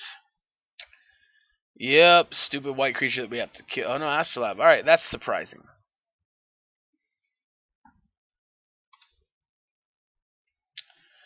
Well,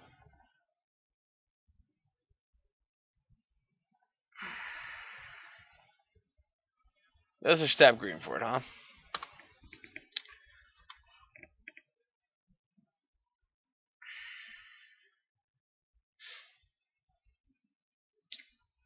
Yeah.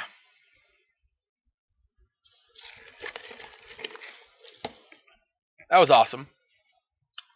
Yeah, I'm not gonna lie about that. I'm literally shaking. I'm so angry about that. Such a small stupid thing. Could have so easily been avoided.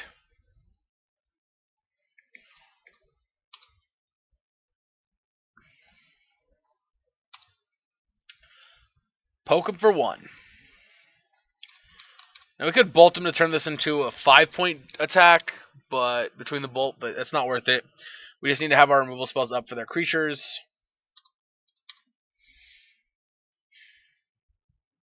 I think for this turn they're playing a pretty slow and steady game here. They're not really rushing into the combo.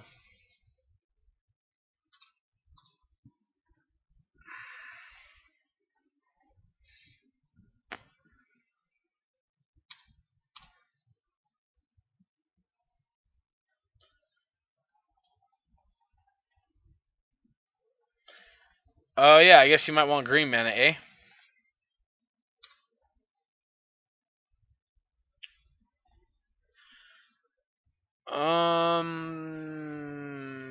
Target player discards, destroy an artifact, I guess.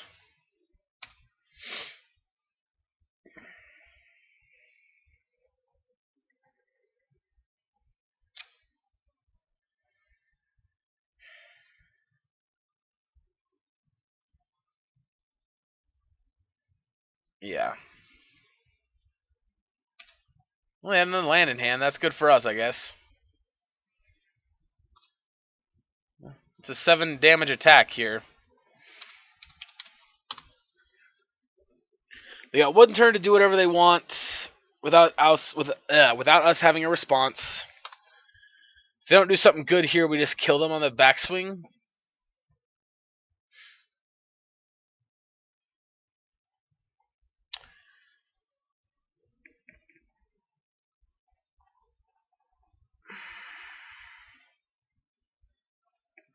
Cascade. Ashiok.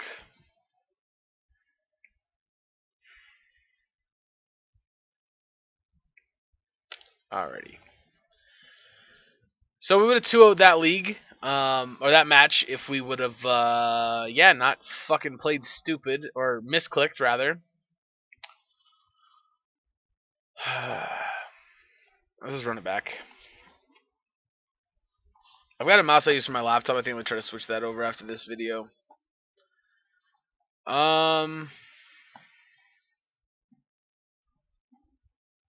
can't not keep this, right? Like, I know we got screwed on a 2-land hand before, but I'm gonna keep it. I don't think we get much of a better 6 than this. All of our cards in our hand are castable. They're all good in this matchup. I mean, Scavenging Ooze isn't necessarily good in this matchup, but Scavenging Ooze plays.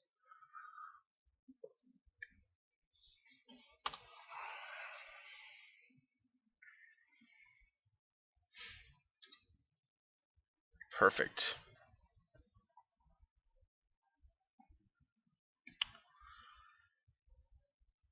Yes, Veil me. Thank you. Awesome. That's why I hate this game sometimes.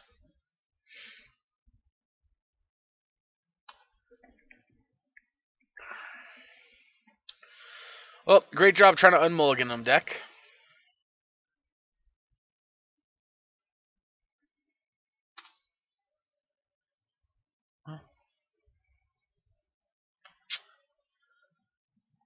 Let's actually lead on Inquisition here. Let's see what their hand is. Giver, call, Ballista.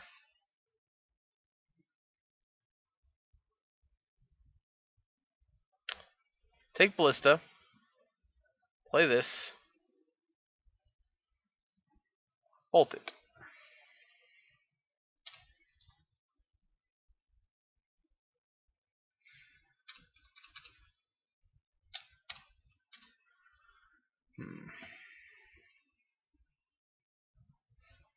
Here's hoping they just play Giver this turn, and we get a double Collective Brutality up.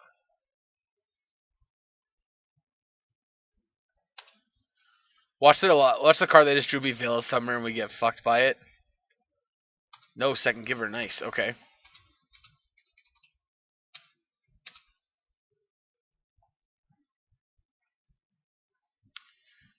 All right. Escalate 2 modes. -2. Yep. We're gonna discard the... Wait, what? Scavenging Ooze here, I think.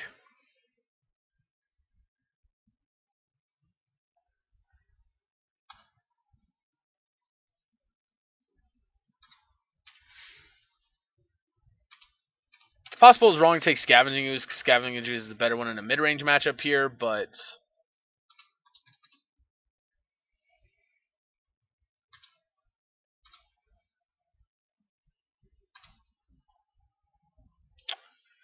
Alright, we're gonna grab another Overgrown Tomb here. Put it into play tapped. Wait, really? That's my first land in the graveyard? Holy hell. Well,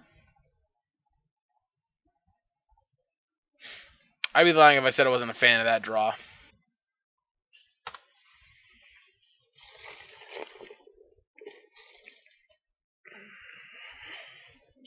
One of the best situations for us here is just to beat them down.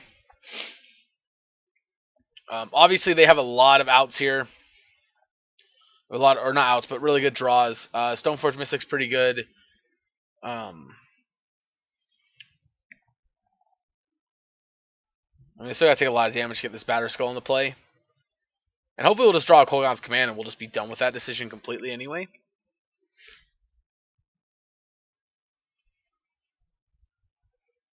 Okay. Alright, let's draw a Kolaghan's Command.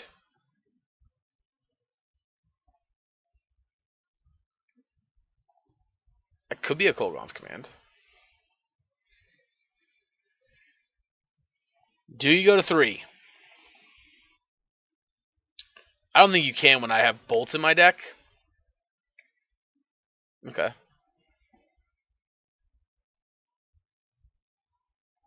Oh yeah, you can just protect it. Duh. That was dumb. Well.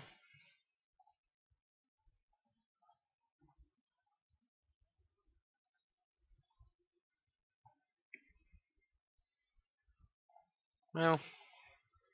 It's not quite the same thing. But it's still quite nice. I would definitely rather have K commanded, killed, discard, but you know, beggars can't be choosers.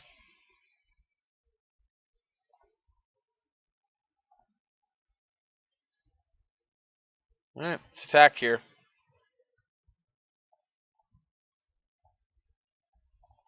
We're worried about Codal. All right, no Codal. Block, give protection. Go to 3. I'm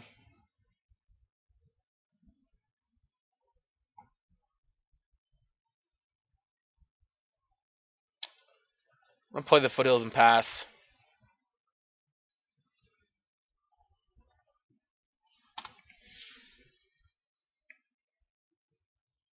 Alright, land.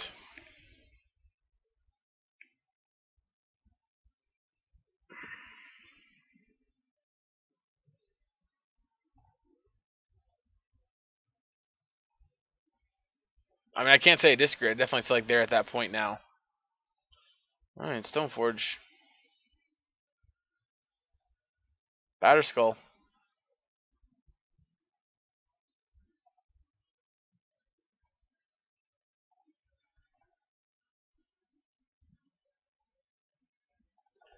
Am I missing something here? Let's just get that.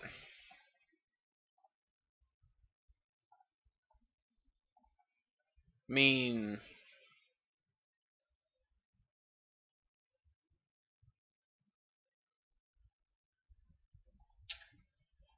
Well, I mean, that feels pretty fucking bad, not gonna lie.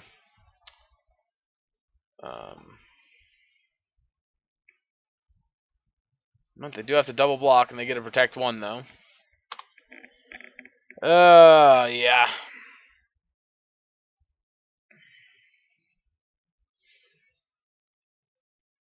Yep, now they gotta protect that one.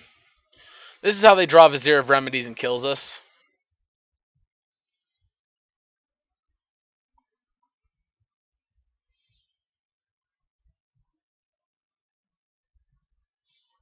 It's definitely how they draw Vizier of Remedies and kill us.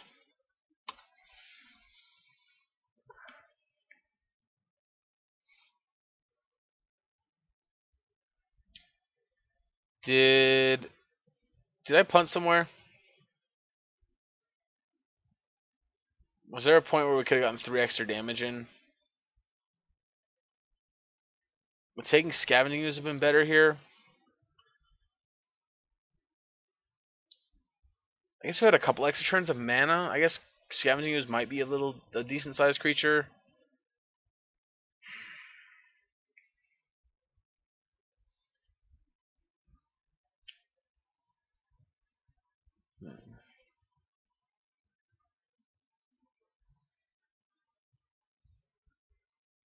Did you draw it? Seriously?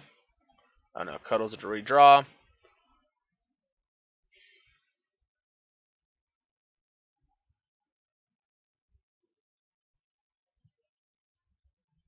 Alright, deck, something good, please.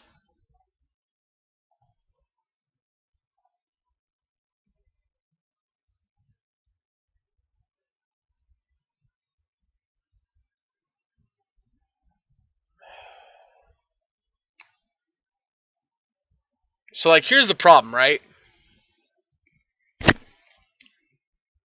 Okay. Let's go to combat.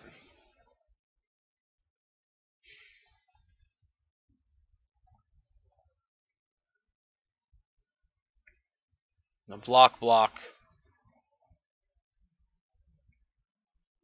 I'm gonna let my Codal die, or my Tarmogoyf that's blocked by the Codal die. And then I'm gonna kill this.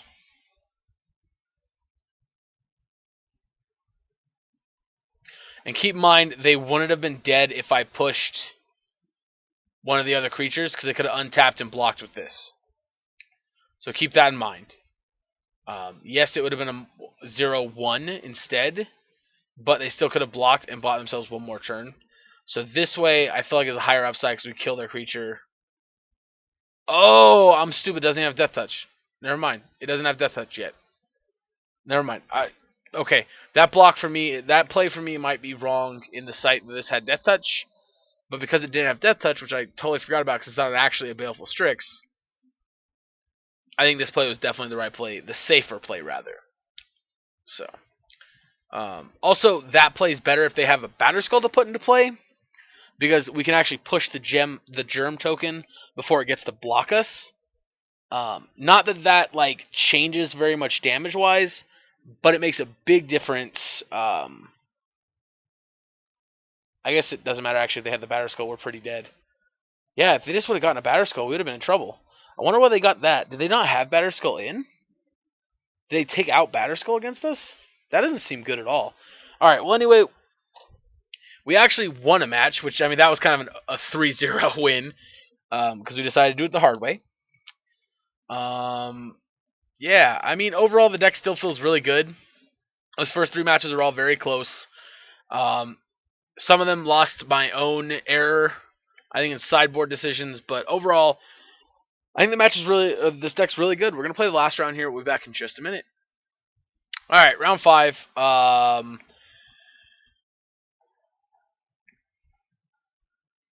So this hand's awkward. We have no 2-drop. I think this hand's potentially really good if we find that third land. I'm going to keep it.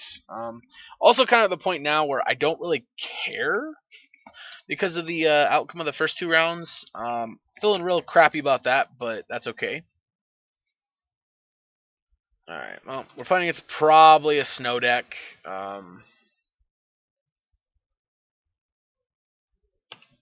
This sucks. It's good that we don't have a Ren in 6 hand, otherwise we'd probably be screwed. But thankfully our hand's pretty well insulated against this. Depending on what they are, it's not going to be great for us. Because they're obviously going to take whatever card bothers them the most. But yeah, 2 Lilies. Typically I'd be worried about Liliana here. I'm not going to fetch. So it's going to pass turn here. Looking to draw a Ren in 6 or another land.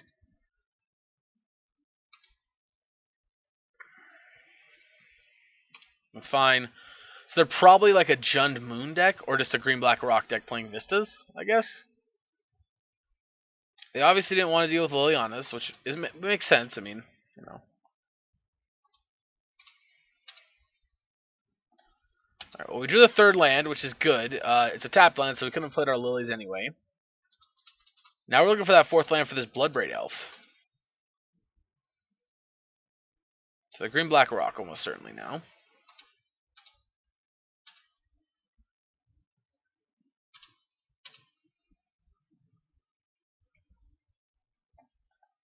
I mean, alright.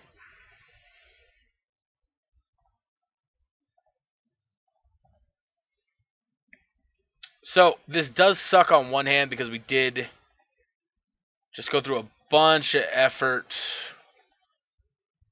or a bunch of life here to get where we're at, but you know, Jesus Christ, deck, seriously? Sometimes I hate you, deck.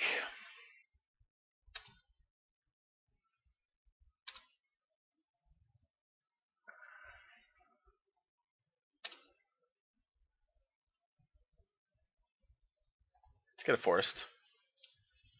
Unfortunately, this doesn't mean we can't bring back Kroxa, but I'd like to have more green than what we have.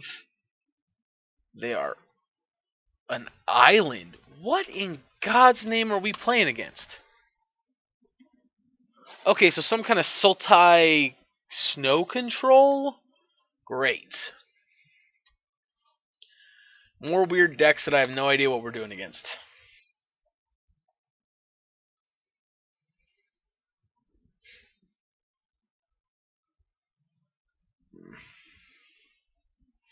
Well, they're probably a Sultai Uru deck. That's what I wanted to play with Sultai Uru.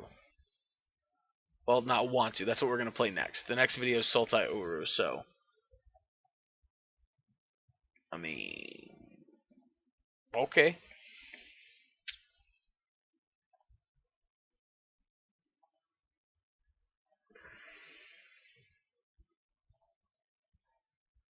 Try to trophy it.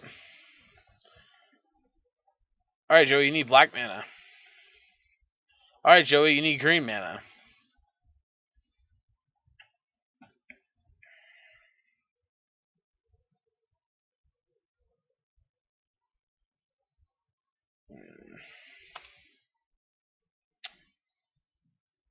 Alright, well...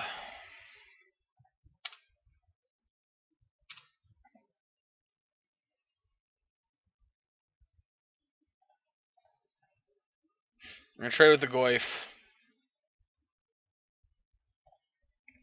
And pass, I guess. They got 3 cards in hand, so...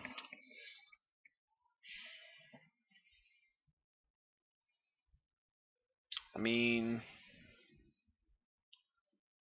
I don't have a very good feeling about this right now, to be honest. I think we're probably in a lot of trouble.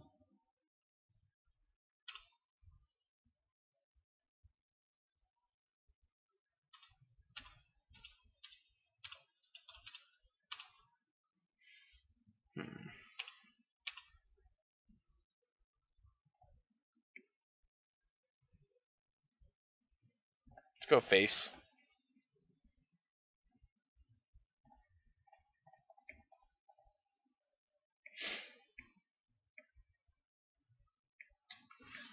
If they had blue up, I'd be a little scared here, but they don't, so... Our draw was not great off of the Season Pyro, but that's okay. So this mid-range control type deck is definitely, I think, the deck that we want Kroxa in the most. Prop decay. Sounds good. Oh, I should have pushed this while they were tapped out. Oh well.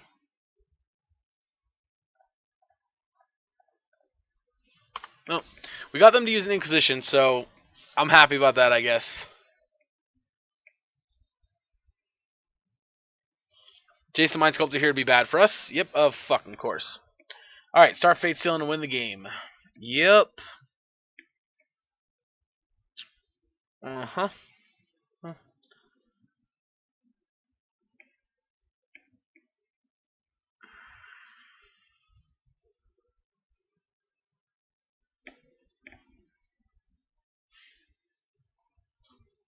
Opponent's deep in the tank. Whatever it was, they ended up deciding they don't want us to have it. I mean... We're killing it with a tapped out. Don't want to get countered. That'd be very bad. Alright, well, we might be back in this. We're both basically top decking here, unless they have another big spell in their hand. We have a Season Pyro in our graveyard, which is important. And the reason it's important is because they're at 6. So they're very much so been pressured down to the point of almost done. Alright, they very likely have a counterspell in hand. Alright, well... I'm just going to pass. I think I'm going to bring this back at the end of the turn. If they have a discard spell, this is kind of worse for us, but...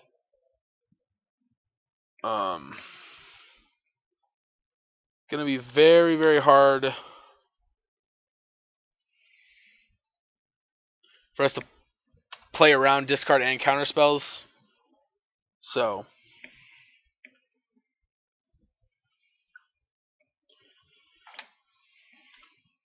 Alright. And step...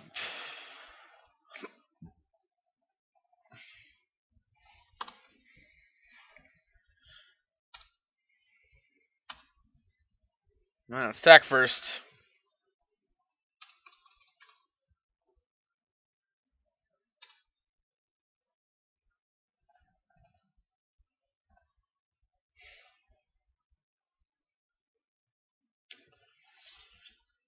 Alright. I'm not playing the second one out because they have like Dead of Winter or something. Oh, Snapcaster Mage. Drown in the Lock, I'm assuming, to kill the Tarmogoyf. Prop decay. Doesn't matter. Same results.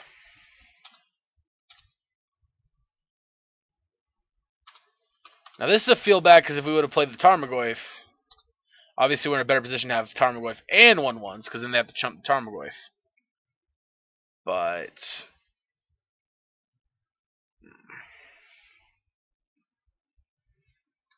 Down to 1 card.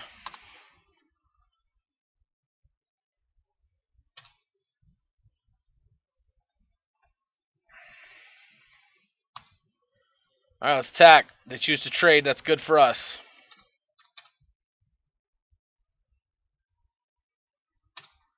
Trading. Right, Scavenging Ooze. They have a counterspell that's going to get the counterspell out. If they have a Snapcaster Mage, they'll get the Snapcaster Mage out. They do not have a Snapcaster Mage. Astrolababa. Redraw.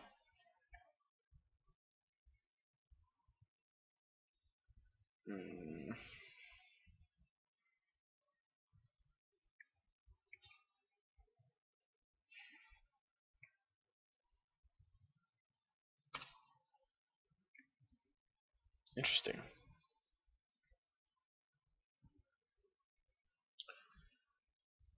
Uru.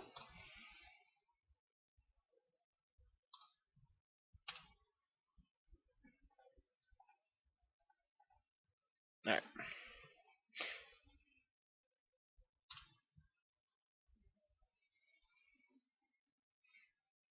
Yep.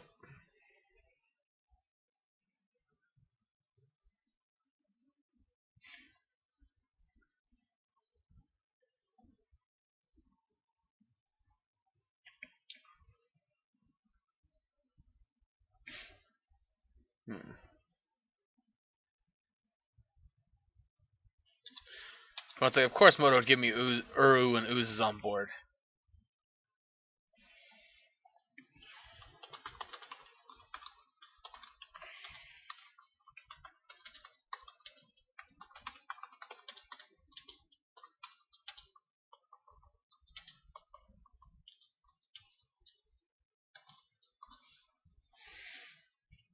Alright, I'm gonna go ahead and eat. It doesn't really matter, I guess. Their Codal.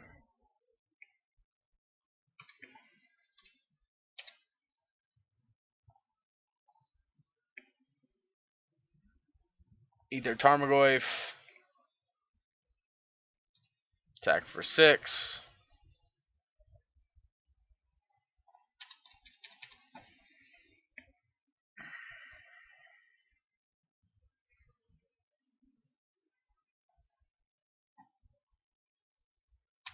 Codal.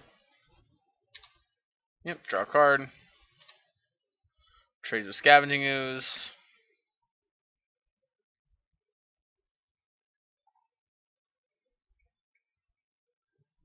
To go and eat Drown in the Lock. Just because it's like it's pretty much the most powerful card in their graveyard.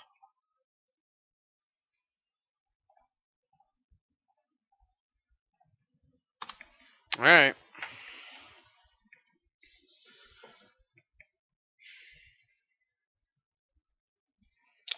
Put themselves to 4.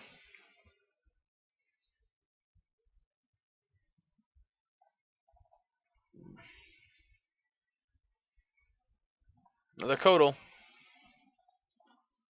I mean, they're sure getting redraws here. Yep, another Opt. Another Astrolabe.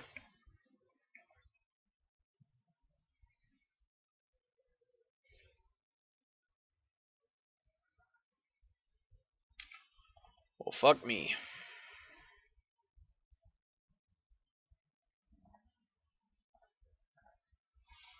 Alright.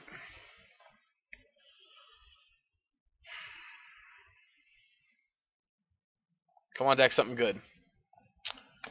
Oh. I mean, let's tack. Yeah, they're going to trade one way or the other here. That's all that Codal's doing for him anyway.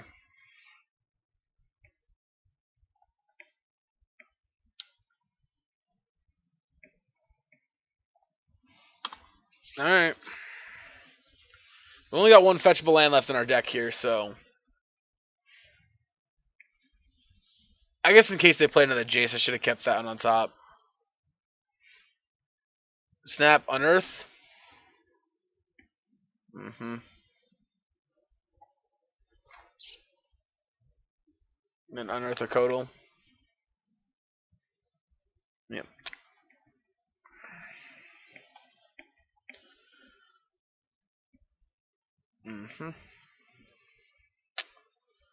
Yep.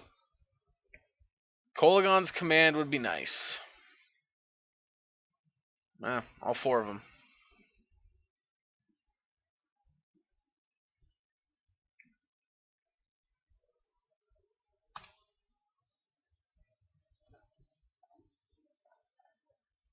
Well, if there was one card in our deck we wanted to draw, it would be the 6/6 fucking Titan. Oh god. Oh my god. Oh shit. Um.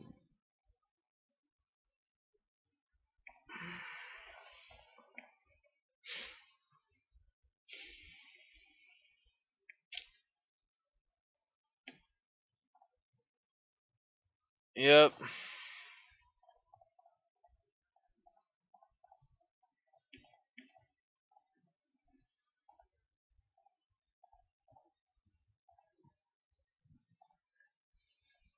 Oh boy.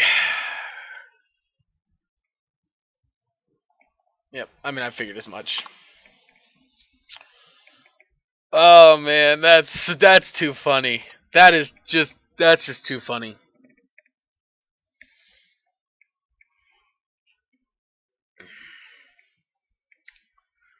Like I said, this is definitely the matchup we want Kroxa in, no doubts. So, red, red, black, black. Red, red, black, black. Red, red, black, black, red, red.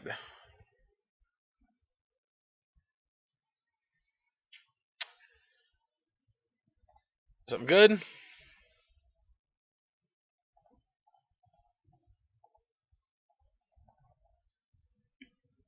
One, two, three, 4, 5. Kroxa again, baby.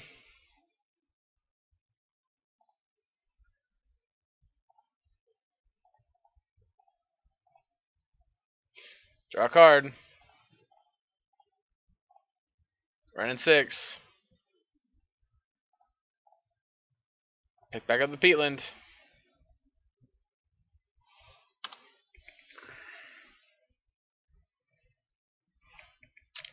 I mean, so Kroxa's weird, right? Like if they hadn't discarded Tarmogoyf, they would have took 3.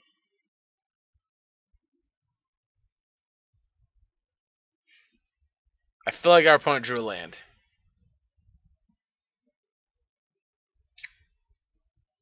Yes, they did.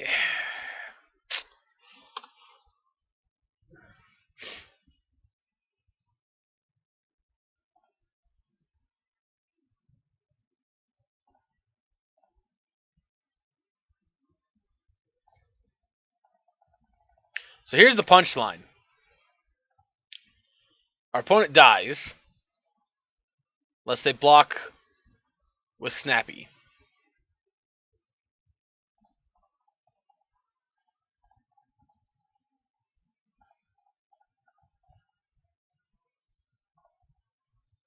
Yep.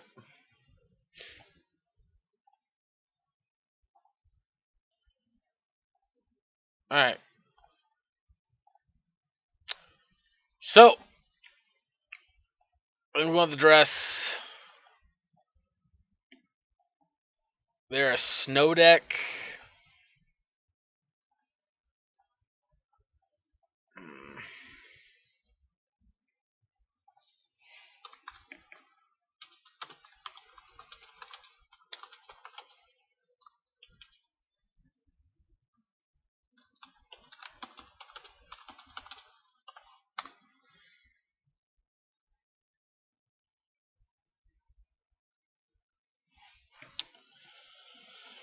Alright,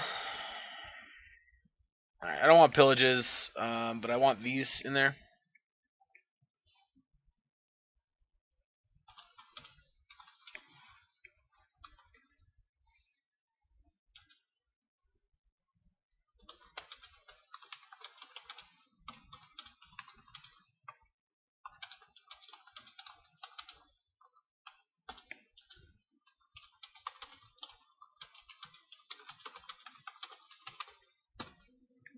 Hold on a second. All right, so for our cuts against them, I'm considering lilies. Bolts don't seem amazing.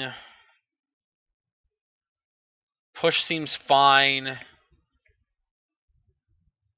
Command's probably okay. Maybe let's just take out...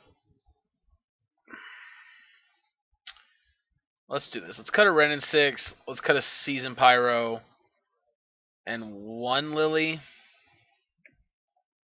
Did we get it in time? I think we got it in time. Okay, I think we got it in time. I don't know. I took way too long writing that response. Should have waited till after we sideboarded. I'm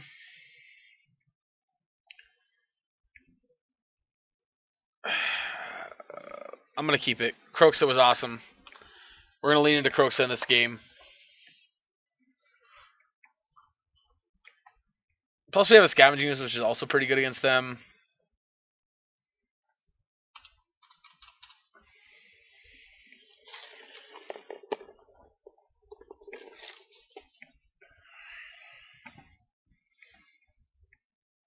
Also, thinking on what fiddles our opponent might think we're playing. We have Veil of Summers. Alright, so they're just going to Codal us this turn. Almost certainly. We want... Let's get Stomping Grounds. I still want a lot of green.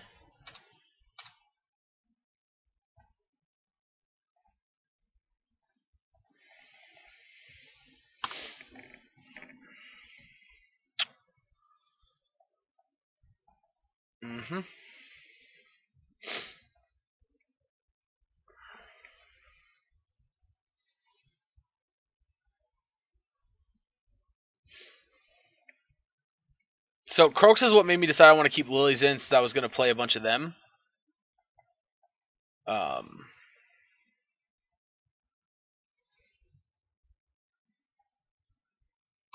Well, I mean, that's fair, opponent.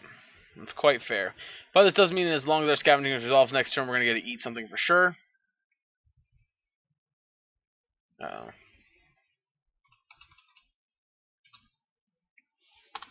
Alright, taking 1.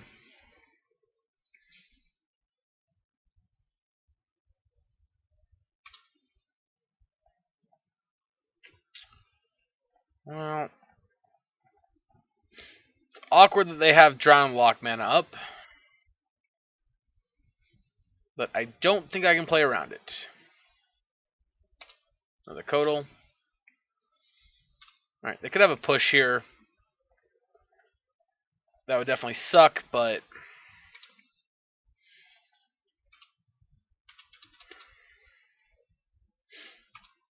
It is what it is. Also playing the basic forest there while it saves us life. It unfortunately does mean we can't Kroxa back anytime soon. Alright, well, Scavenging Ooze is dead, so that doesn't matter. Taking 2 here, this isn't exactly where we want to be. We have a lot of really good draws from here. Trophy, on the other hand, is not one of them.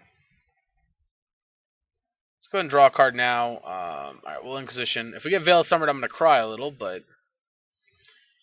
Because why not? Because why not? It's fine, we're almost at bringing Kroxa back anyway.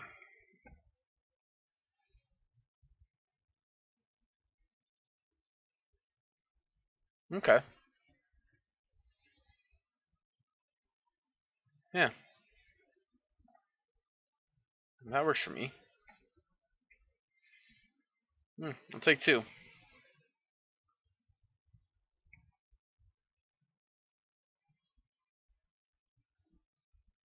Yep.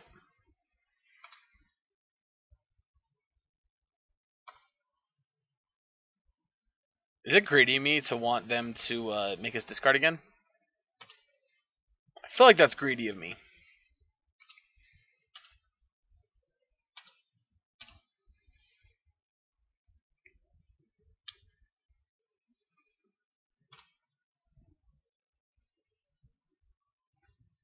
I mean, obviously we're gonna do it, but like,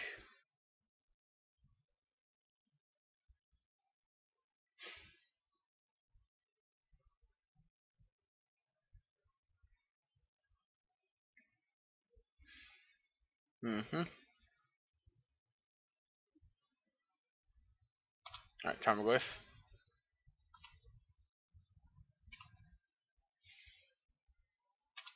So red.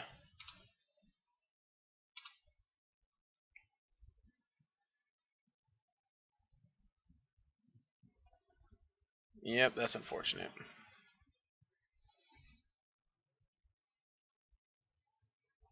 Alright, get the swamp.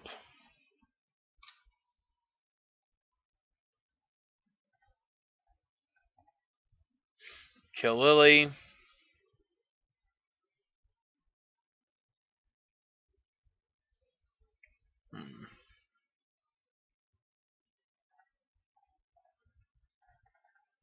Kill a Tarmogoyf.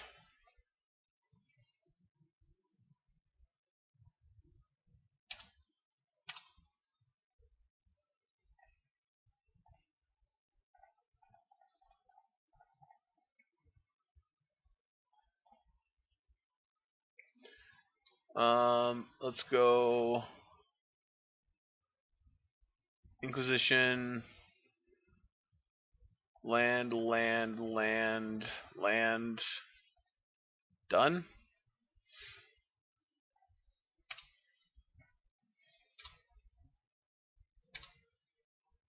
I mean, I still don't know if that was great or not. The fact that they just went double Tarmogoyf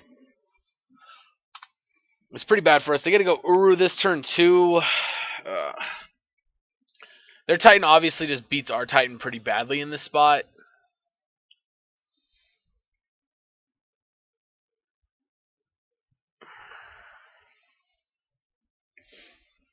But they also have to be careful what they get rid of for their Tarmogoyf too. They don't want to make it too small. Yep.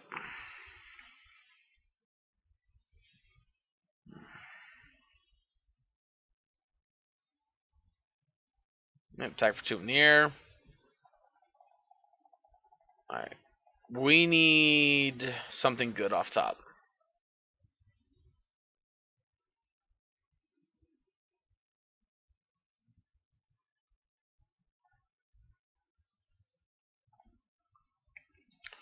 Where the hell were you earlier?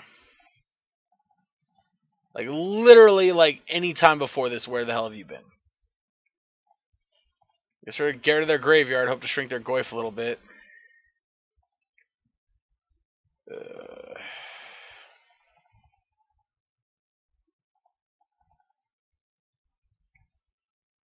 We're just dead. I feel like we're just dead. Now we're definitely just dead. Okay, so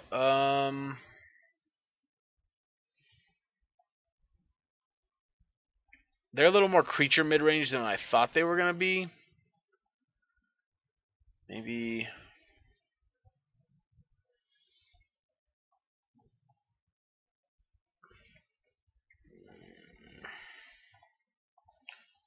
Actually, maybe we want to go there.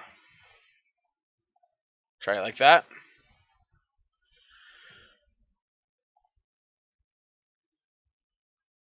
Keeper. Solid keeper.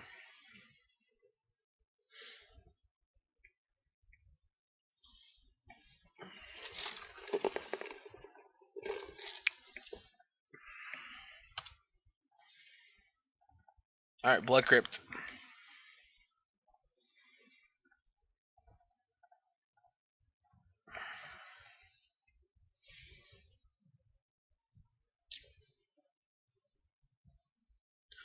So this is kind of awkward. Like, this surgical extraction actually really messes us up here.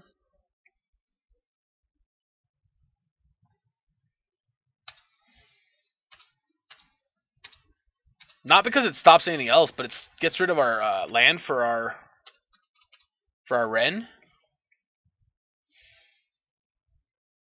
That's actually like a huge inconvenience.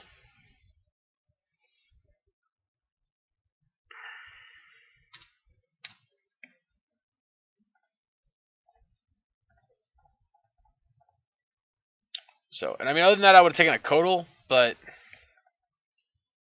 I don't necessarily think that's the best.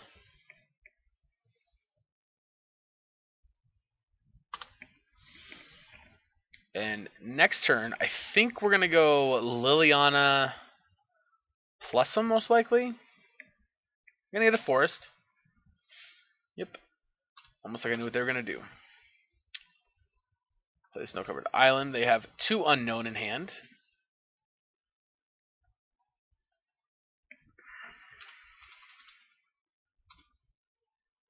So...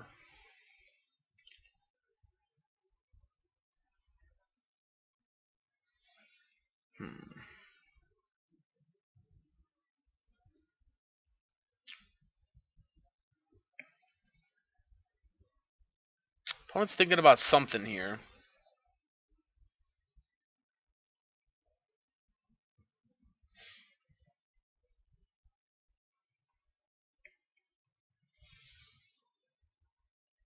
Our Ren matches up very well against our Codals. Normally, Lily against this kind of stuff would not be very good. At least the board control type. But because of Ren being able to clean up these snakes, she's not that bad. Opponent's deep in the tank about something here. I just realized we almost have twice their amount of time. As you guys probably have figured out by now, I value time in gameplay very, very highly. And I definitely think that it's important to play quickly, play well. Alright, well, I like that draw. Get the basic swamp. We are going to pick up the land.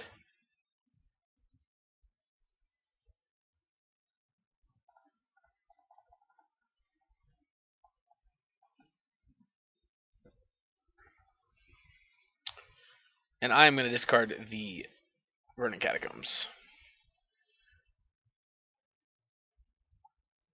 Alright, they discard the Uro, whatever you want to call it. And they're going to play a Codal. Almost certainly here. Yep. Now this Codal is going to get to pressure one of our Planeswalkers. But one Codal by itself is not very scary.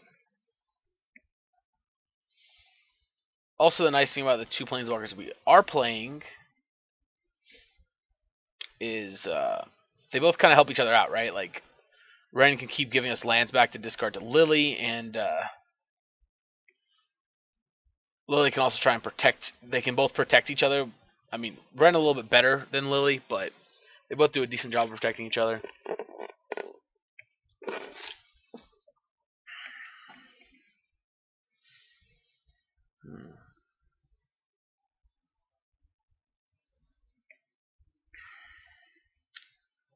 Opponent is taking their time.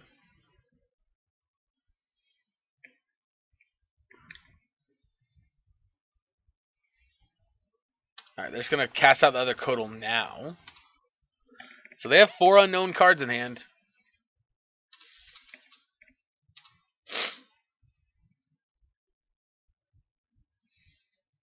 Alright, you're coming after me? Nope, coming after Ren. So there's 2 ways we can go about this. This needs 5 to escape.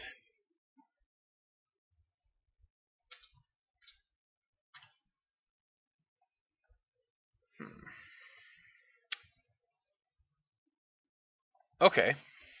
Well.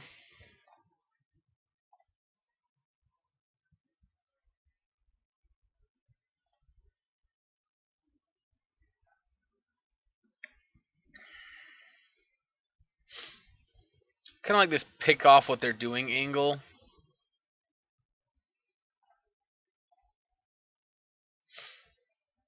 And we're going to discard this mountain.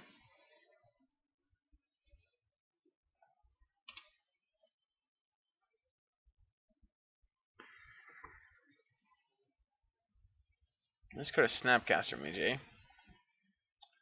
Alright. Tarmogoyf. And we're going to pass.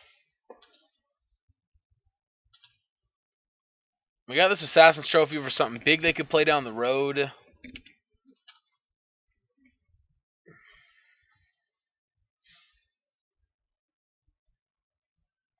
Like, if I tap out for a Jace here, I'm almost certainly going to kill it.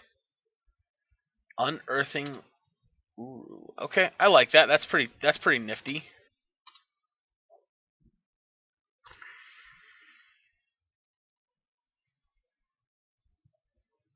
Astrolabe. Alright. Still 3 cards in hand.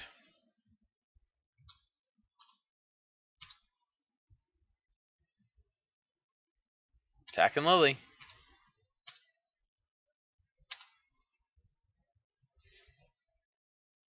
One, two, three, four, five. I'm gonna fetch myself here, and we're gonna get a. I think Stomping Grounds is fine.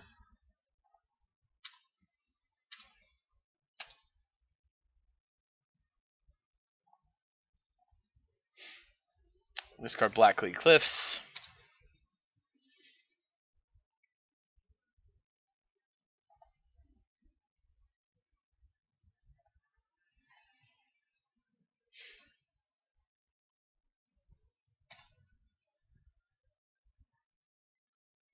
If they play another Kodo, I'm just gonna clean them out.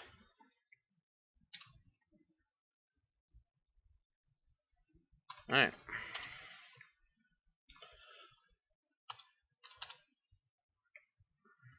So Uru can give him a lot of advantage here.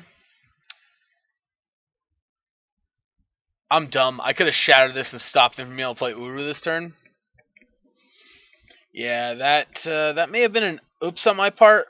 Not entirely sure. Yep. Alright, so they're going to get a draw to a 4th card here. They're going to keep their Uru around this time, unlike last time.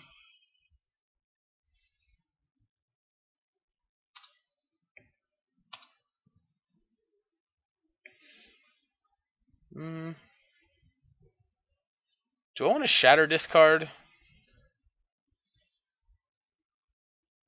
I don't think so. I mean, that on the other hand, I feel pretty good about here. Alright, let's make you discard. Or sacrifice, I mean.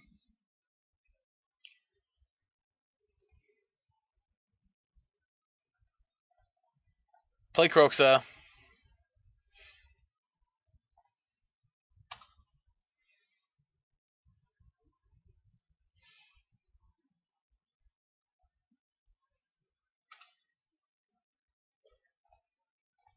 We're going to pick back up the Verdant Catacombs.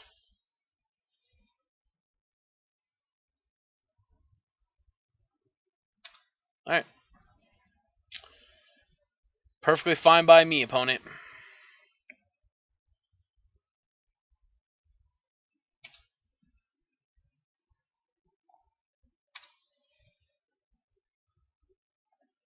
Attack for 5.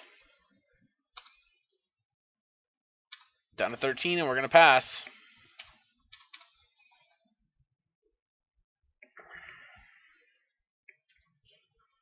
Bringing Uru back here is not going to be enough to get through us. Yep.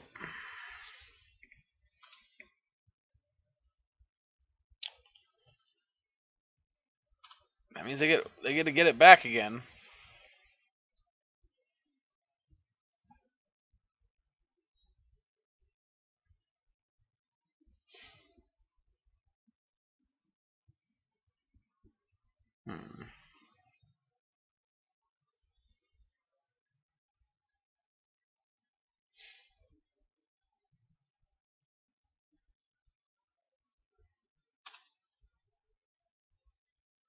Sure. Snap on Earth.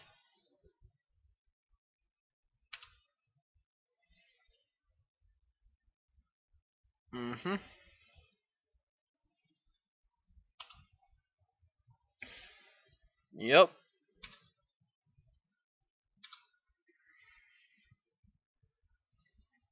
I mean,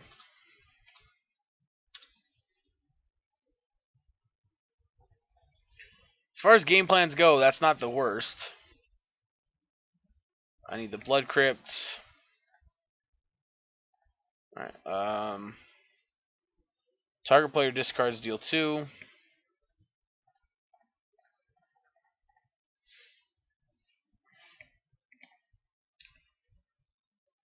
I'm not gonna lie, I was expecting to get Veiled there, to be honest.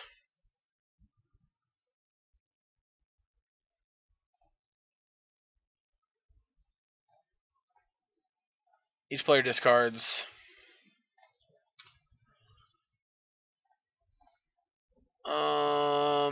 Let's just pick a mountain. Play it. Put you to 10. Pass the turn. Yep. Evoke or escape Uru, which will shrink the Tarmogoyf, but we have instant land sorcery. So our Uru will never get smaller, or our Tarmogoyf will never get smaller than a 4. Or I mean a 3, rather.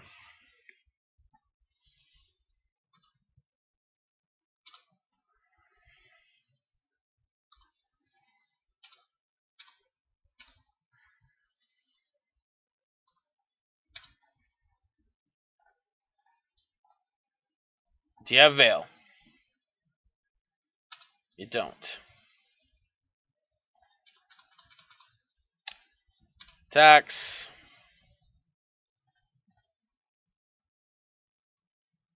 Let's just return Wood of Foothills, doesn't matter. At this point, we're just going to start holding lands. Yep. Yeah, we're just going to start holding our lands here. We have nothing else we really want to play out.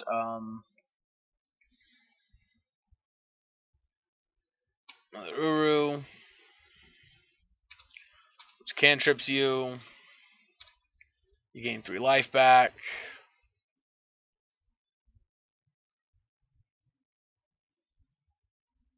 Tarmogoyf, sure.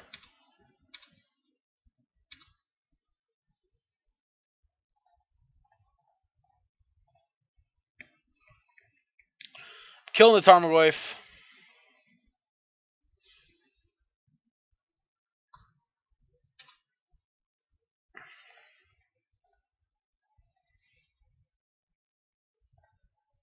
Yep. I mean, this obviously means they can escape their Uru again.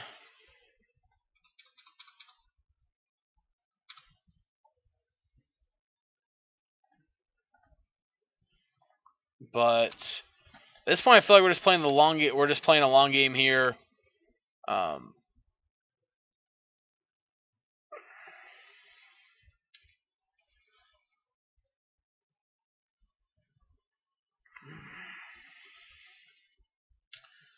Yeah, I mean, they're the ones. Number one, their clock is very much so a relevant thing here. But also, just the way this game is played out, they're going to have to escape Uru every turn in order to stay into this little game we're playing. And if we can plus Ren and 6 to 8 and emblem it, then we're going to be able to keep Assassin's Trophying and Kolaghan's Commanding every single turn. Which means we will inevitably win the game at that rate. So, obviously Uro is really strong. It's a really sweet card. I like our opponent's deck, what they're trying to do. The Unearth with Uro is awesome. Gave me a lot of ideas how to update the Sultai list I have built. Mine is more of a Jund-esque mid-range. Theirs seems to be more leaning in towards the blue cards. Yeah, it looks like our opponent's just done here, so...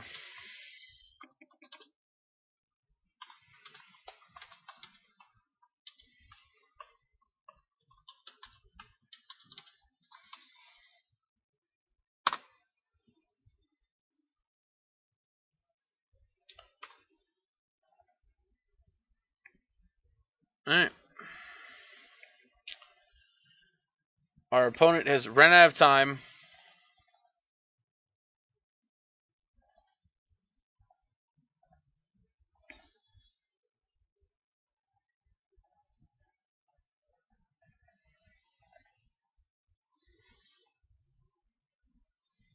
Okay.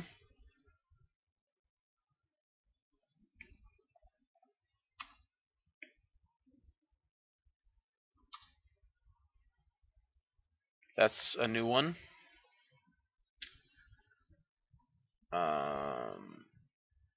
Alright, hold on a second, guys. We'll be back in just a second.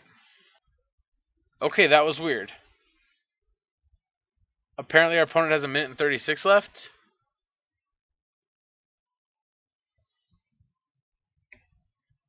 I'm quite confused.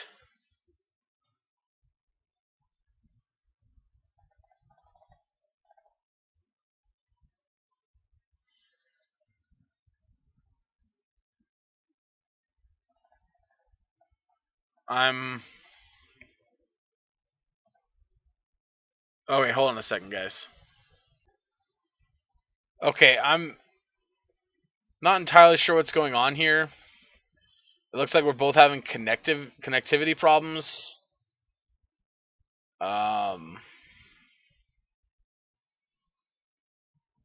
Yeah.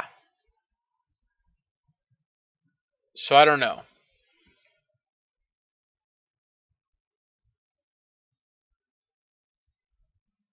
Because I could have swore their timer was out. But I guess not.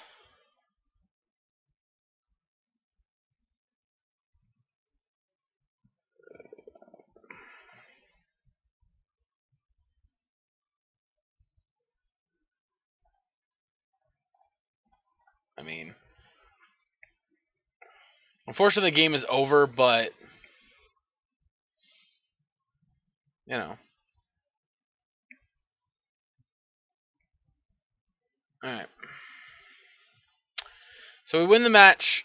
Get the 2-3 in a league that quite honestly could have gone basically any way.